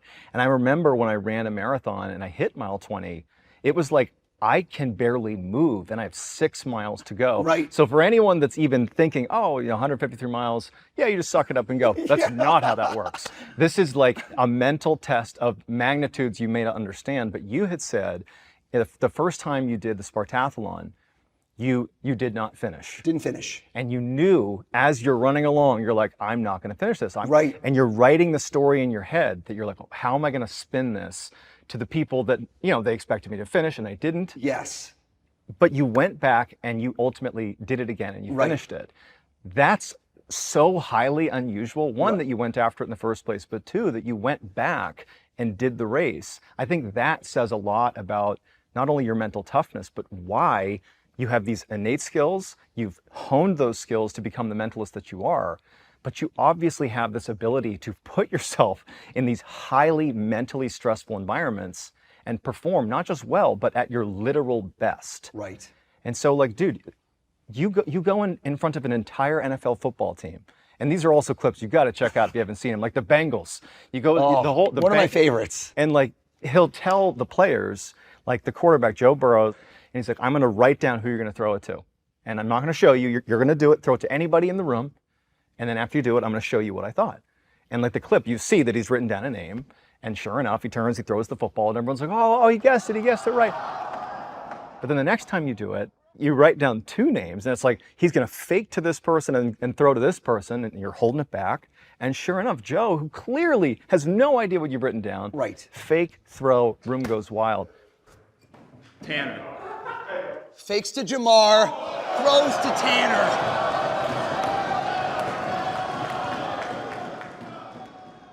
How do you put yourself in that position consistently and just stay calm enough to do those things when the outcome's binary? That's so stressful. How do you do it? So I think your mindset, and this is where the ultra running and the mentalism go hand in hand, and I think each one has improved the other. Truly, there's physiological things involved, which being able to be calm under pressure, that calmness directly creates the success in the situation, which is when you start panicking, those chemicals that flood through your body can indicate to other people the same way that animals can smell fear. They can literally smell fear. I think we still have that hardwired in us. We are still animals in a sense where we don't trust our instincts, but we can feel it. Like right now, if somebody walks in the room, even if you don't know that they're there, you have situational awareness where you can sense somebody walked in. How is that, right? It's not sonar. There's something in you that I don't know how we explain that's a sense that can indicate danger, which I'm sure you've had. You can sense on high alert and something floods you because that fight or flight. So in those situations where it's do or die, not literally, but if that screws up in that room, there's no safety net. This football team didn't walk in and get set up and say, hey guys, act excited for this random dude. No. Joe Burrow, the funny part about that clip was the day it dropped, the day before he signed the most lucrative contract in NFL history, $275 million with some obscene number that was guaranteed, like $184 million, fact check me. So the best comment, the comment that run up the most was go, dude, he clearly paid this guy to do it. And then my comment under to this guy was, bro, I wish I had enough money to pay Joe Burrow off to pretend to do this. And it got up like 10,000 times because it's so comical. It's like, how do you think? Right. The behind the scenes on that, by the way, is great because Joe is very shy. He's a great guy, but I had no time with him. And when you go to these football teams, there's a series of people that are intermediaries. Sure. I'm not talking to the players. No. There's the PR team, the communications team. These are organizations. And they say to you, that person doesn't want to be involved. And so I say to them, with all due respect, I'll see who wants to be involved. I say yes, but when I get in the room, my job is to convert no's into yeses, where some of the people that thought they wanted nothing to do with me, I'm gonna win them over. And the Joe Burrow thing, yes, there was an amazing trick, but getting somebody who, when they sat down in their mind, said 100% no, I'm not getting involved, and then having them not only say yes to what I was gonna do, buy in, but then have a monster reaction that's since been viewed hundreds of millions of times and helped change my life, That same thing, that set of skills on how to win people over, influence them, is applicable to everyone in every facet of your life. It works in business if you're doing sales. It works in relationships, whether it's people you know closely and you want to create deeper bonds, or whether it's people you want to win over, whether it's like a romantic sense, friendship sense. It's how do you meet people and connect with them in a deeper way and get them not only to like you, build rapport, but both of those two things are to do what you want them to do. Not in a nefarious way, but think about it. I'm a parent. I'm trying to win my kids over. I'm selling them all the time my ideas, which is, please do your homework right now, even though you don't want to because there's better things to do. How do you convince them in an effective manner? And that is a form of mentalism, which is knowing how people think and using it to your advantage. That's what I'm doing all the time. And those are the skills you can apply. Going back to what you said with Joe Burrow and all these situations, I have used the running to calm myself and to not think of the finish line, which is when you're at 20 miles and you're miserable.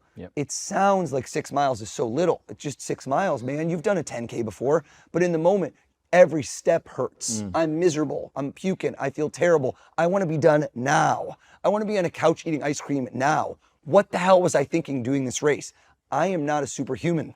Like literally, it's the same way that a friend of mine, David Goggins, will say, I don't want to be out there running in the rain, in the cold at 4:30 a.m. But the fact that I don't want to do it is why I'm doing it. Because that's where the real training hits. The moments where it becomes hard is where you learn who you really are. When I'm sitting here talking about running, it's easy. Oh yeah, it's fun. I want to get to the moments where I'm in the deepest, darkest place and I'm asking myself, questioning, why am I doing this? Don't want to do it, and I still persevere. That's where you become stronger. It's where you tear the muscle and grow it back stronger. And those skills have allowed me, when I'm in those pressured moments and that ultras are like something I stand on, where I'm completely calm and I'm very aligned and I'm not going to panic. So the people around me see how calm I am and I can still keep them within my control. What you're doing is so stress-packed, almost on purpose. Right. You're going in front of this crowd that's like big professional athletes, like all these celebrities, and you're gonna like walk in and impress them and do something that's just unbelievable. Right. Is there thrill out of the fact that you know going into that you're gonna be calm and people will see that not only will you perform, but for you, this is what you do. Do you seek these moments out because that is empowering for you? Man, if we got like into a therapy session of like Freudian, I keep taking big swings at things that I don't know if they're necessarily going to work. But I think that the audience can sense the danger, the risk. Yes. That's what's exciting. And so you can feel the excitement through the camera. It's what captures you. Because I don't know, I can't explain it. It's the audience can know internally that this might have gone wrong and it didn't. And that's why you get the big reactions. So I've done a couple of live speaking engagements, just telling stories to crowds. And I remember I told my production team as we were getting ready to put it together, like, how do you want it to go? How much production value do you want?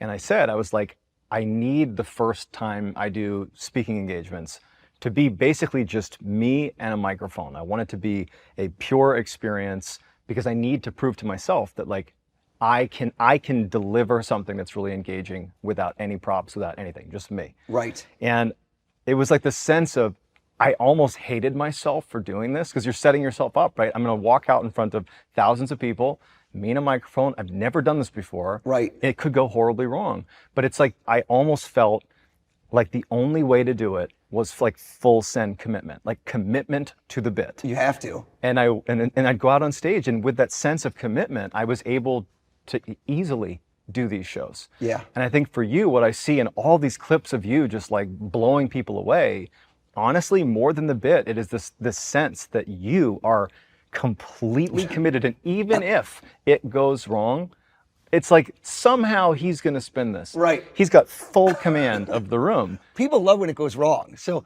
there's that level of why are those traffic jams where you're like, why was there such a traffic jam? The rubbernecking, right? The human instinct that's in our DNA of liking to gossip and liking to see what's going on with them. Oh, look at that car. Holy crap, right? Everyone does it. We're all slowed down. We're on the freaking BQE, and what just happened? Why is, like I-78 is jammed up because one jerk was texting. Yeah. And we have to watch that. So that same approach is, again, hardwired in our DNA. So in my show, I'm very keenly aware of moments where I can create stress, confusion, or light chaos. And I can make it so that you forget the things I want you to forget. And then I put the camera on the things I want you to remember. And during the moment where you're recounting what happened, I'm telling the story that you're going to remember in your mind. People don't realize that memory is malleable. So we think of his memory as the same thing as this camera shooting me right now, that we could rewind, play back, and it's immutable. It never changes. It's on camera, right? It's not. People remember certain things, and they are typically related to emotion. So I'll give you a great example. Eyewitness testimony, which you know more than anyone, is inherently unreliable because when people's cortisol levels, adrenaline, they're in a moment where they just saw the shit go down, their body floods with these emotions and all of these things that they're not used to encountering. For most people, they're not into those situations that are high stress.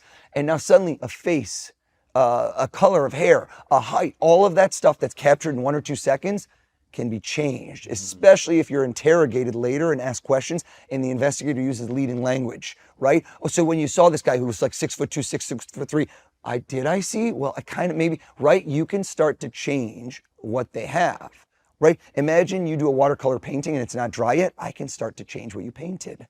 I'm narrating the story that you will tell the next person about me. And I will get rid of the parts I don't want, just like an editor clips sections out. And I have it so your memory only remembers the things I want you to tell or the story you tell, because the story you tell about me is what continues. It's what makes me memorable. And anyone that ever walks into a room and is the most memorable person in the room will achieve their goals the most effectively.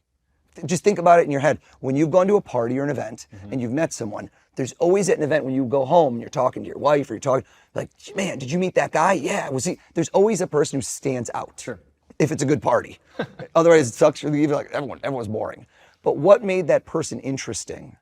Now, I think in a lot of instances, it's the fact that the person who's very interesting isn't a big talker, but they're very interested and they bring out the best in you. And you feel like, man, they were so interested in me and they give good stories. And they ask me questions I'd never been asked before. And that kind of elevates a certain level in you where you get excited to be around them. Some people have a natural charisma and you analyze what is a natural charisma? What is it that they do when they walk in the room? They approach with confidence.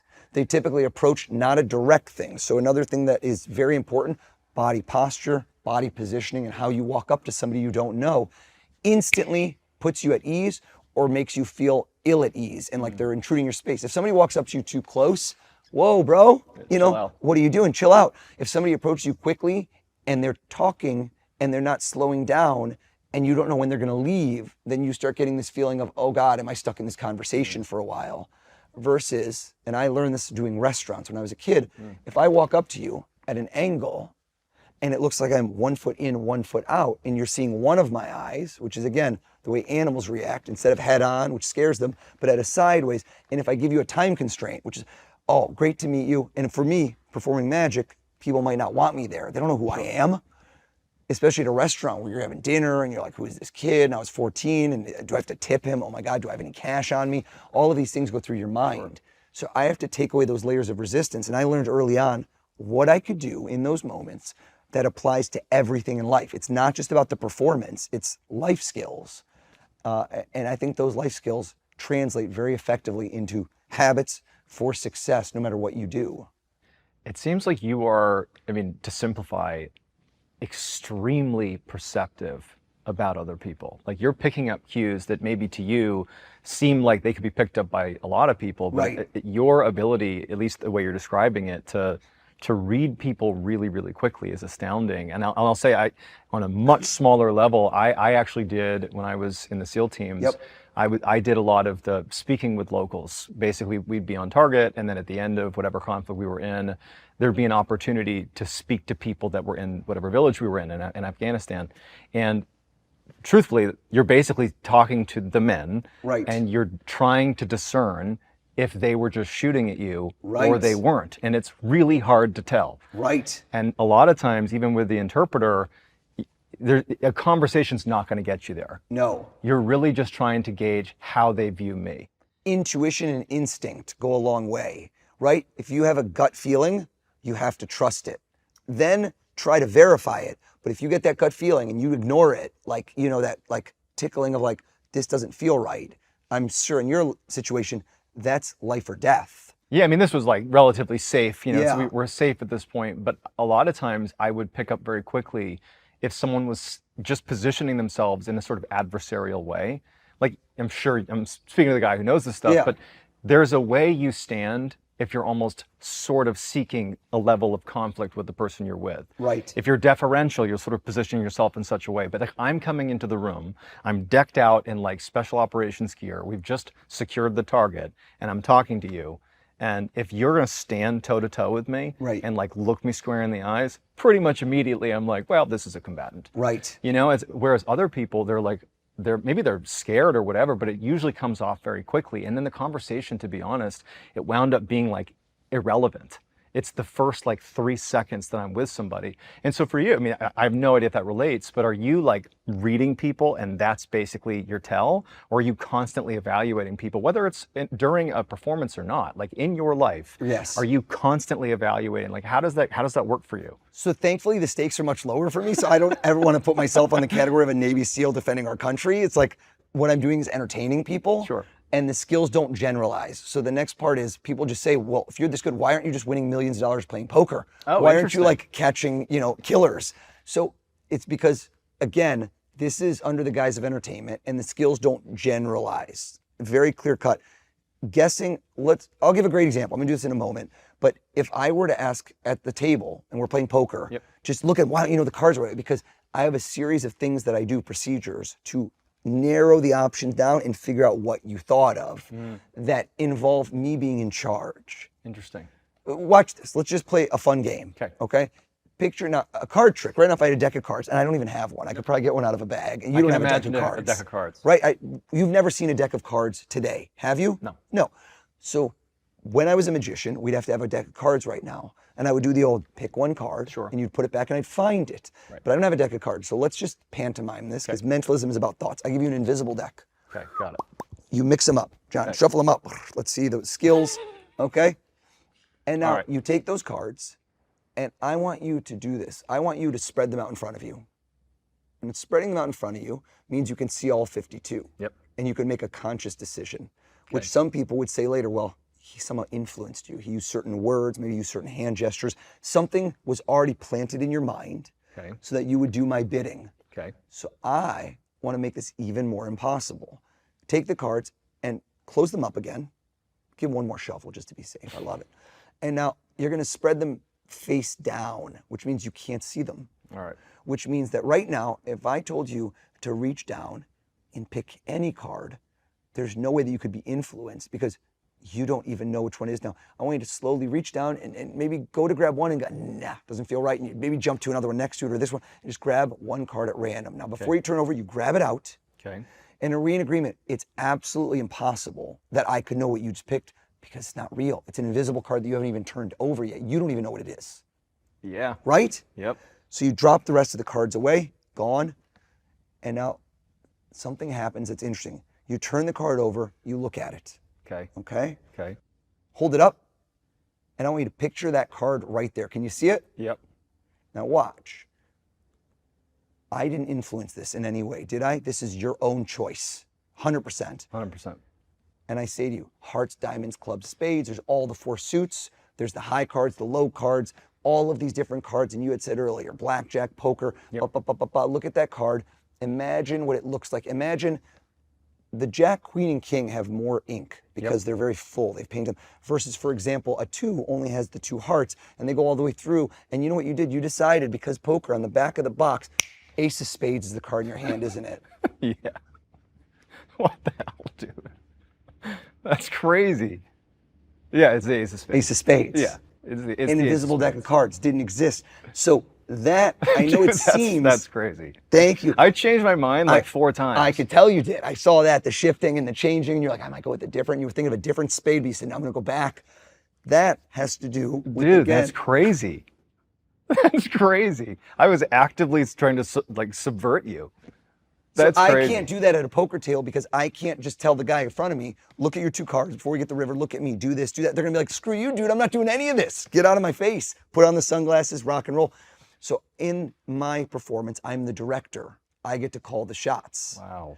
So it doesn't unfortunately work with everything. If it did, it'd be amazing. But to answer your question, I'm not living my life in like brrr mode of like, whoop, that guy. I always think of it as in the Bourne Identity. Oh yeah. When he loses memory and he's in that diner and he doesn't know who he is yet. Yeah. And he's like, and he tells the guy next to him, why do I know that guy's 255 and can fight? Why do I know this? Why do I know that right now? I know the 4 license plates of the cars when I walked in. Why do I know all this stuff? And he's starting to dawn on him that he's like a secret spy agent. Yeah. Badass. So I think it's likened to that, where when I turn it on, I'm hyper focused on what I do and my mission at hand. And the analyzing people very quickly is very, very similar to what you did, except it's done for under the context of entertainment, which is when I'm in a crowd, I'm looking around to see who I think will be great for my next trick when I'm performing. This person right now. And if you ask me, why was he so good? People will come up to me at the end of the show and go, why didn't you pick me? And I go, no offense to you. I just, for whatever reason, and it's the intangible, it's the 30 years of training, you just weren't as good as them right now. I thought they would deliver the best reaction and they would mesh with what I wanted. Now in certain rooms, I can't pick the person. You're on TV with 3 hosts, you gotta use those 3 hosts. You make the best of a situation, but when I have people to choose from, and if you see me at like a live show, that's very exciting. And the fact that you like throw Frisbees, we pick people randomly. If we're in like an arena, we shoot t-shirts to like the 8th row, who's got it, stand up please. And how could I know who'd catch the t-shirt? How could I know who'd catch a Frisbee? How could you know any of this stuff? Then I work with those people, and that's what really makes it real because, yo, that's anyone. This is some drunk jerk who's like 8 rows in, who's, you know, barely conscious. How in the world did you guess the name of his first crush? I'm still sort of in shock that you just did. So I'm like thinking through how are you doing this? I realize that there's more to it than like here's how you, I was pretty good at the reason I was the guy that did a lot of the questioning of the people on site is because I had decent perception. I was pretty good at figuring out who likely had more information, and it would like lead to weapons caches and whatever. So it was just like basically I was successful enough that I kept doing it. So I was pretty perceptive. But like I think you still are. Well, thank you. But it's like to be able to break down beyond a gut feeling to like specifics is just where we've talked about this thing that you do when you're making it out, you're very humble about it. Like, oh, you can learn how to do it and whatever it is. But like, no, you can't. I had to. Like, again, I wasn't Spider-Man, you know, bitten by a spider and radioactive and like I changed. It's been trial and error. It's been iteration. And the same thing that has allowed me to go run 153 miles, that, like, you have children. We were talking about right when I walked in, we had a couple minutes. I came here from the airport talking about our kids, and you want to instill a work ethic in your kids. It's very interesting because being a parent, I think, is my most important job. And I'm assuming that's my immortality. It's like, who are they going to be? Because as soon as you have kids, you start to feel like, I'm going to die one day and this is my future and their future. And it's like, it really, no greater joy in life. But how do I instill a work ethic in them? Because my kids aren't going to grow up the same as me. And I'm feeling, I don't know what your beginnings were. Mine were very humble, where I had to work really hard. And I was like age 16, I was supporting myself, which I don't wish upon my kids. They'll never know what that means. But I lived on my own and I had to pay for college and I had to find an apartment, and like nobody paid for this stuff. So I had to figure life out early, which at the time I felt kind of pissed because I'm like, all these other kids are going on vacation. They have a car, their parents. I don't have any of that. But now in hindsight, that set me up for success in a huge way. And it made it so I didn't have a safety net. So I had to become the safety net. And I think that there's a level of that toughness you have to either create in yourself, if it's not, and a lot of people are going to have it because a lot of people listening to this are, you know, hustling and they might not have any of these things. So I think that deciding on a goal and not giving up is it's so much more important than almost natural talent, skill, anything is persistence. And you saying like, oh, I can't do this. There shouldn't be that word in your vocabulary. You said something going back to your Spartathlon experience that actually really struck a chord with me. And I'm going to give you a quick story that I think relates, and I think that it plays into what you just said. So when you did not finish your Spartathlon race, you came back and you obviously did it, and you successfully completed this. It ate me alive. Are you kidding me? It killed me. But you said something to the effect of, when I went into that second attempt, I was prepared to basically die Yeah. in order to complete this race. So for me, I've had exactly that experience one time, and it changed my life afterwards. When I was in SEAL training, everyone thinks the hard part is at the beginning of training. The Right. famous sort of like hell week, and you're running around on the beach and you're beat down and you're tired. That's bad. Right. Not the hardest part. The hardest part comes about halfway through training. It's a 6-month-long course. Halfway through, you're in the underwater phase. And Right. by this point, statistically, virtually everybody in your class is going to graduate, despite the difficulty of this test. It's the moment you all are literally forced to have this moment. And Right. It's horrifying. There's this test called pool competency. They tell you it's just this. You just go in with your scuba tanks, and the instructors are going to come down there. You're in the 9-foot section of the pool, and you're like crawling around, and they're going to come down and just kind of screw with you, and you're going to follow procedures that you're taught to basically, after they finish tumbling you around and turning your air off, you go back on your knees, and they're watching you the whole time, and you follow these steps. You reach back, you turn on your air, you check your J valve, you check your straps, make sure it's a 3-finger loop here, you check your weight belt. I can still do it now, Yeah. but it's a procedure that no matter what happens to you underwater, you reset, you follow the procedure. But each problem that they give you, whether it's tying a knot in your hose or whatever it is, gets progressively harder to fix. All fixable problems for 20 minutes. And so each time someone's come down on you, first of all, as they're attacking you, you have to go into the fetal position and just wait. You're not getting air. They're tumbling you around. So you're going about 60 seconds to 90 seconds with no air. And then you need to follow the procedure. So you can see you become more and more hypercapnic. Right. You're not breathing.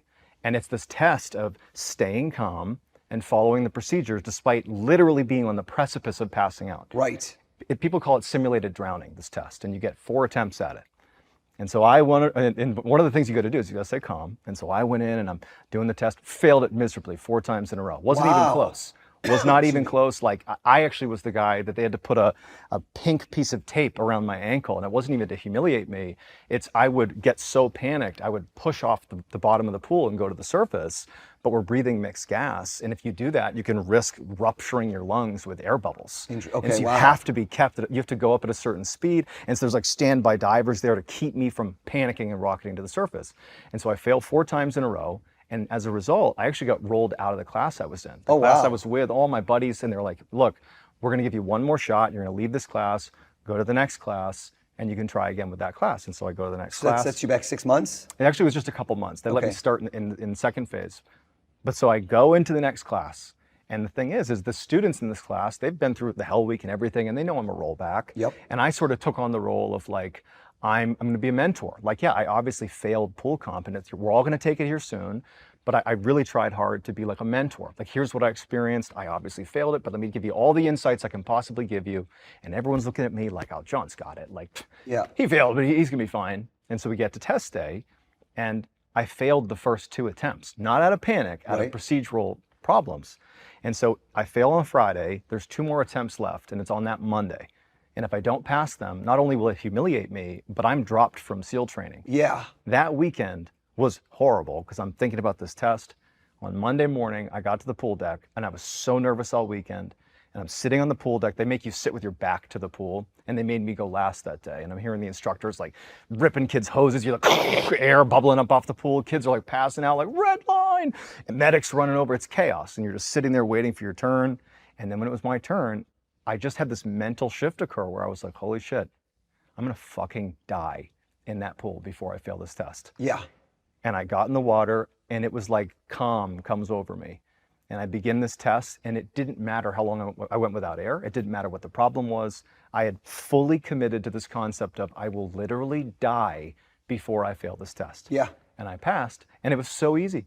And it showed me that like there's a point where you can convince yourself that your mind can sort of override all the discomfort, and you can basically do whatever you want.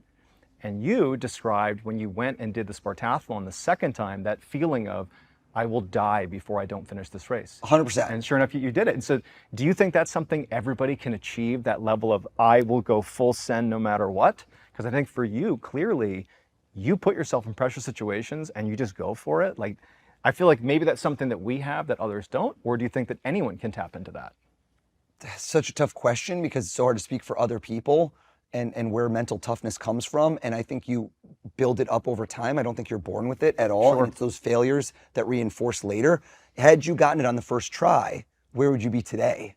Isn't that a funny question to ask yourself? Yeah. Would you still be this person? So when I came back the second time, I had this guy who I saw at mile, like, I don't remember what mile it was. I DNF'd at 78. But it was this bald dude. I think he was like from Eastern Europe. And he's wearing this thing, and we're in the middle of the night, and I'm a wreck. I'm a wreck, bro. Like, just been puking maybe 100 times. And now I'm writing my DNF speech, which in the parlance of ultra marathoning is did not finish. They don't write a time next to your name, they write DNF, which is so embarrassing and just kills you. And so I've already written my speech, what I'm gonna tell my wife when I went to Greece and spent all this money, and my friends who were like, dude, how'd you do on that race? And you gotta eat it and tell everyone, well, you gotta have that story of like, I'm gonna learn from this experience and I'm gonna come back stronger, like all that bullshit that no, you should have finished. And so I see this guy and I'm already talking all this stuff like, oh man, I don't have it today. We're at an aid station together, middle of the night, we haven't slept all night. And this guy looks at me, he doesn't really understand English, and his eyes, he's these crazy eyes where they're open. I'll never forget it. He looked at me and he goes, if you cannot run, you walk. If you cannot walk, you crawl. But you never stop. Like a psycho, like a zombie apocalypse. And in the moment, I couldn't digest it, right? I couldn't take that and bottle it up and shoot it into my vein. But slowly after I left, it haunted me. Yeah. Because this guy, like what he had in his eyes is what I need to have the next year. And so that like slowly worked into my DNA. And when I got there, I was you on that attempt. When I started, there was no doubt. There's no doubt. Yep. I am finishing this thing no matter what. And when the voice enters my head that says you aren't finishing, hey, what are you talking about? You don't exist. Gone. We go right back to the mindset. I'm hardened steel, titanium, where I'm finishing no matter what. And if that means I'm walking the next 24 hours, puking with a splint on my leg, I'm finishing this race because now this is life or death. That's incredible. Yeah, it's funny. I rarely meet people that have had a comparable experience to what I described with pool comp, but it's so clear, like for you, this is like a defining moment. And so if people understand that in their own lives, that if your thing is, oh man, I really want to start a business. Oh man, I really want to run a Spartathlon or be a SEAL or whatever it is, whatever someone's goal is, however big or small, if the stakes were as big as they could possibly be, you could do it. Right. Or you could die trying. That's the level of commitment that some people need to understand goes into success. It's a compounding effect. Right. As soon as I became a SEAL, it showed me that I now have the capacity to set big goals and achieve them, not be someone who claims to want to do things, but then write the DNF story of why I never actually did it. Right. And that knowledge, that exact way you said, the knowledge that you did it now changes the way your mind is wired. Because now you go, oh my God, what else could I do? And now if I set my mind to it, you start to believe in yourself in a certain way, and that becomes self-fulfilling. So I think for whatever people do, again, if it's inspirational messaging, like my book is designed to be motivational, but it's designed to be action-oriented. Like I want to teach people. Actually, I'll hold it up while you're talking. How to take action. So like literally the words I used, and I thought about this a lot, was proven habits for success. Because a lot of people think you're going to get this book is that I'm going to teach you magic tricks or mentalism tricks. And the real talk is you can find those elsewhere. So the book is not going to teach you tricks. I need everyone to know because they're going to buy it and be like, dude, where do you teach me what Joe Burrow, how the hell does he throw the ball? I go, I'm not going to teach you how I do the tricks, but knowing what somebody who might have control of your life, knowing when to approach your boss, what to say, and how to get the raise that you've been working for the last 2 years, what if you could do that and up your chances by 10, 20, 30, 40% of doing that and getting them to do what you want? That, to me, is worth a couple bucks. That's worth your time, which is even more valuable than the amount of money for the book to read it.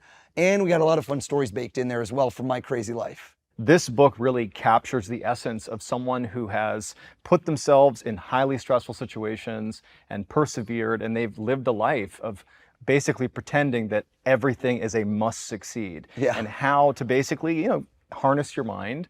And in some ways, learn how to read other people and influence other people. But this is a very powerful, I'm going to call it a self-help book, because to me, this is like practically a Bible of how to motivate and how to be the best version of yourself. So this is an amazing book. You got to check it out. Read your mind.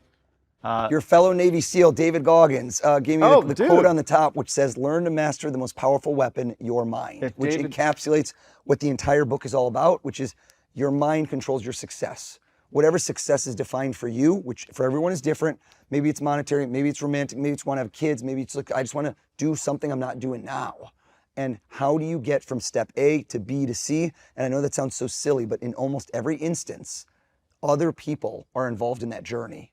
And my whole training has been how to win over people, how to know what they're thinking, how to influence them, right? How to get rid of the fear of rejection and failure, which is a huge part of my book, which is mostly what holds people back. That is such a huge factor. And I learned that at a young age, doing like restaurant magic and all those little things I learned how to iterate and improve. I want to give you decades of the mistakes I made, but I want to distill out of them what you can do to fast track your success. That's amazing. This is awesome. Let me ask you a question, John. If I told you right now, okay, the book is in your hand, Yep. and I were to ask you to flip to any page you wanted, impulsive, spontaneous, in my book, any page you wanted, and look at it and then pick any word, and then I try to guess the word. On the surface, that seems crazy, right? That seems amazing. Yeah.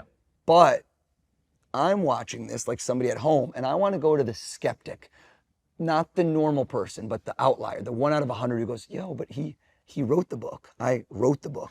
So what if I have a photographic memory? What if I know it's on every single page?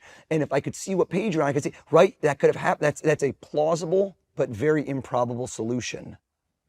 So what if instead of doing that, because this is my book, Right. Can we just see this room? This is for, by the way, shout out to your team. Sick. The setup here is incredible. It is pretty good. For this interview. Amazing. I've been in a lot of interviews and this might take the cake. All right. Hundreds and hundreds of books, probably thousands. Yeah. So if I were to instead ask you to walk up to any one of these books, now not physically, but mentally, if I would have said, walk up to any book in this room, grab it, walk up, and I want you to flip it open to any page, to look at that page and to go back and forth, and my eyes are closed, to visit and stop at any word. Can you see this happening? Close your eyes and in your mind's eye, envision that occurring. Did you just play it out? Yep. Okay. Open your eyes. Be honest, right? These people trust you. They've seen you for years. This isn't staged. This isn't set up. There is no conceivable way I could know what you would have done. You didn't even know what you were going to do before I asked you to. Yeah, fair. When people flip, some people will find a specific page that has a meaning to them. Like maybe a kid's birthday, maybe it's January 24th, so you go to 124 to be fun about it. Or some people just flip to a random page. Now watch, I watched to see the reaction. I don't think you got nostalgic. Personal reference, the page you picked, it doesn't have a meaning to you, does it? No. I didn't think so. I didn't see it that way. I also see it as when you just flip, you go, stop. You were quick. You felt rushed, so you rushed. I could see it. You feel a little tense. So some people would, and they would have gone longer in the book. Again, you don't have to tell me this. Do we have a marker? Do we have something we could write with? I have a pen. A pen? Okay, I'm gonna close. Is that your pen? It is my pen. Okay, I'm gonna close my eyes, and I want you to do this close to your body and on the palm of your hand, and make sure there's no way I could see this and there's no camera behind you. Does it write? Does the pen write? Yep. Okay, I'm gonna close my eyes. On the palm of your hand with no camera, nothing behind you, write as big as you can what page number you went to in the book. When you're done, blow on it, put it close to your chest. Nobody could have seen that, correct? Correct. Okay. Can I open my eyes? Yep. My gut says, again, I'm fishing. Did I get a bite? Yes. I reel it in. I think you went with an earlier page. My gut says, because I was seeing what you would do, I think it was 2 digits. Now I ask myself, look at the smile, the laugh, you might as well say yes. So I keep going. It's so unlikely that you would have done the first 30 or 40 pages because it's too, you can't even flip the page. You open a book and you go, it's already off your thumb before I've even got to page 50. So now what feels like a number that's got like some text, but not, and I think that you would have done right, the backward hat, couple buttons open, showing some chest hair. He's more of an odd type of guy than an even. You're not a by the book.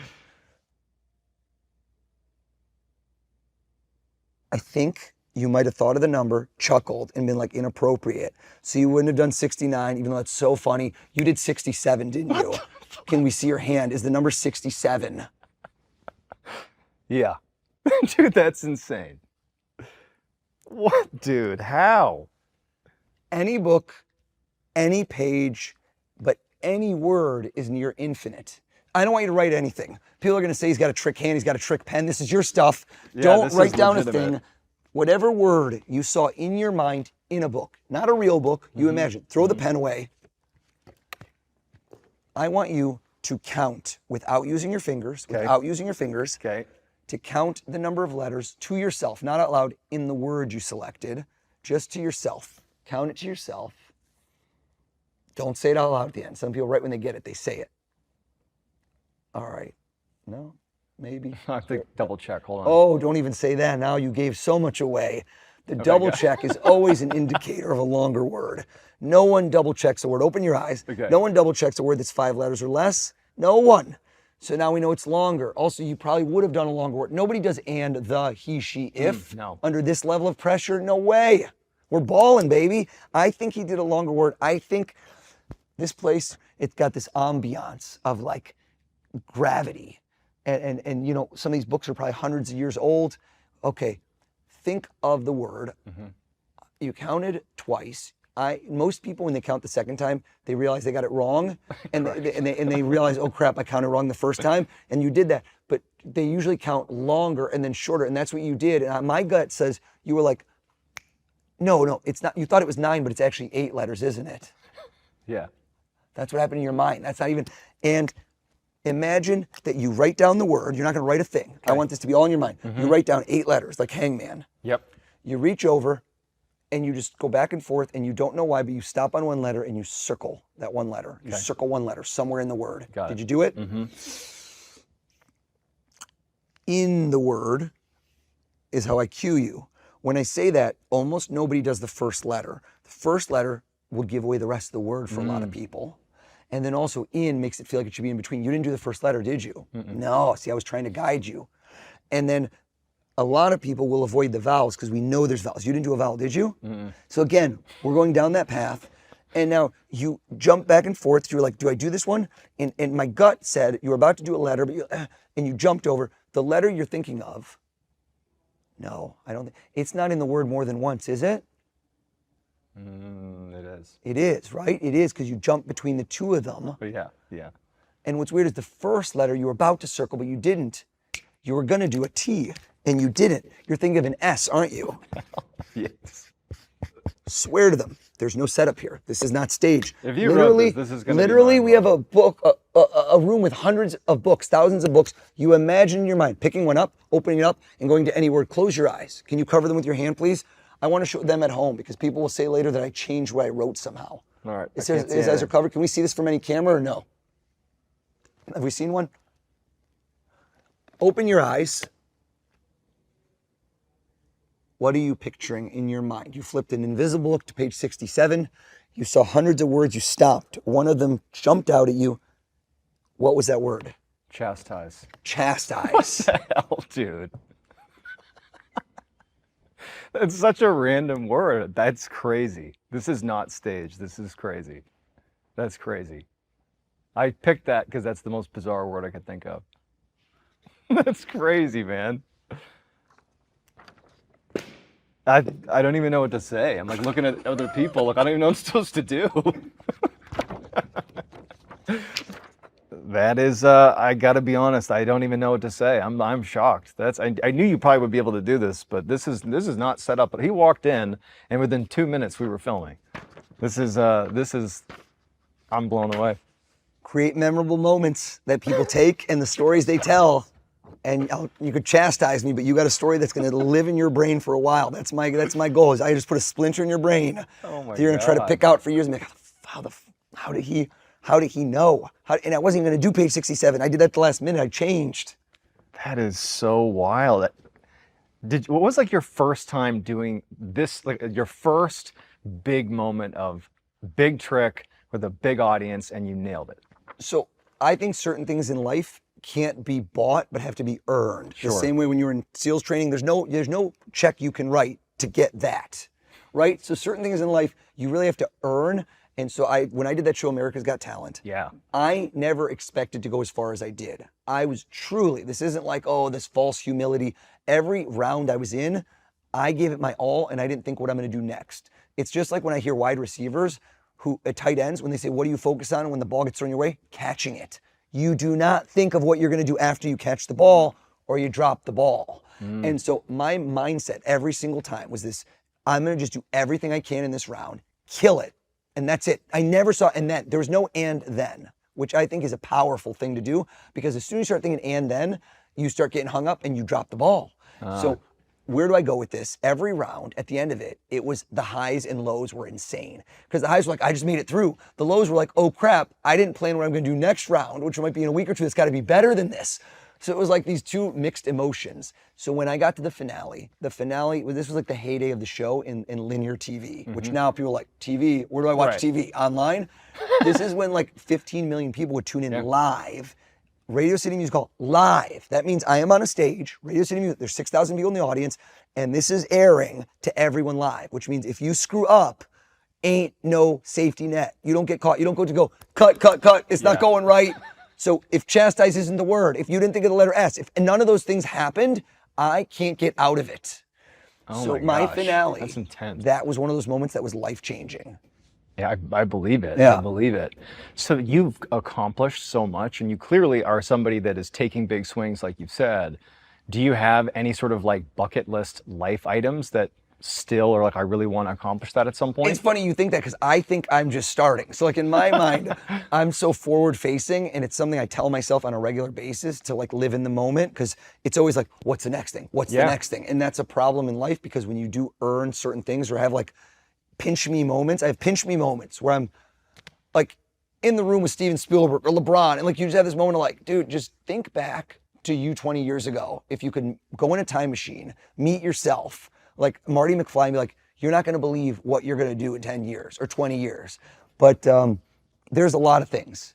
Having my own series, I'm so excited about that. That's been years and years and years in the making, of having not just all these clips that you see, but a show that you get to see who I am, not just what I do. Right. So you get a feeling for like, what am I? Who am I? What makes me tick? And hopefully the book too, which is for years something I didn't feel confident to write a book, because I'm like, what story do I have to tell, man? Like, I do these cool tricks, that's awesome, but I started to really see that I think some of the things that I do in my life that are surrounding the mentalism are the actual hidden tricks and tips for success.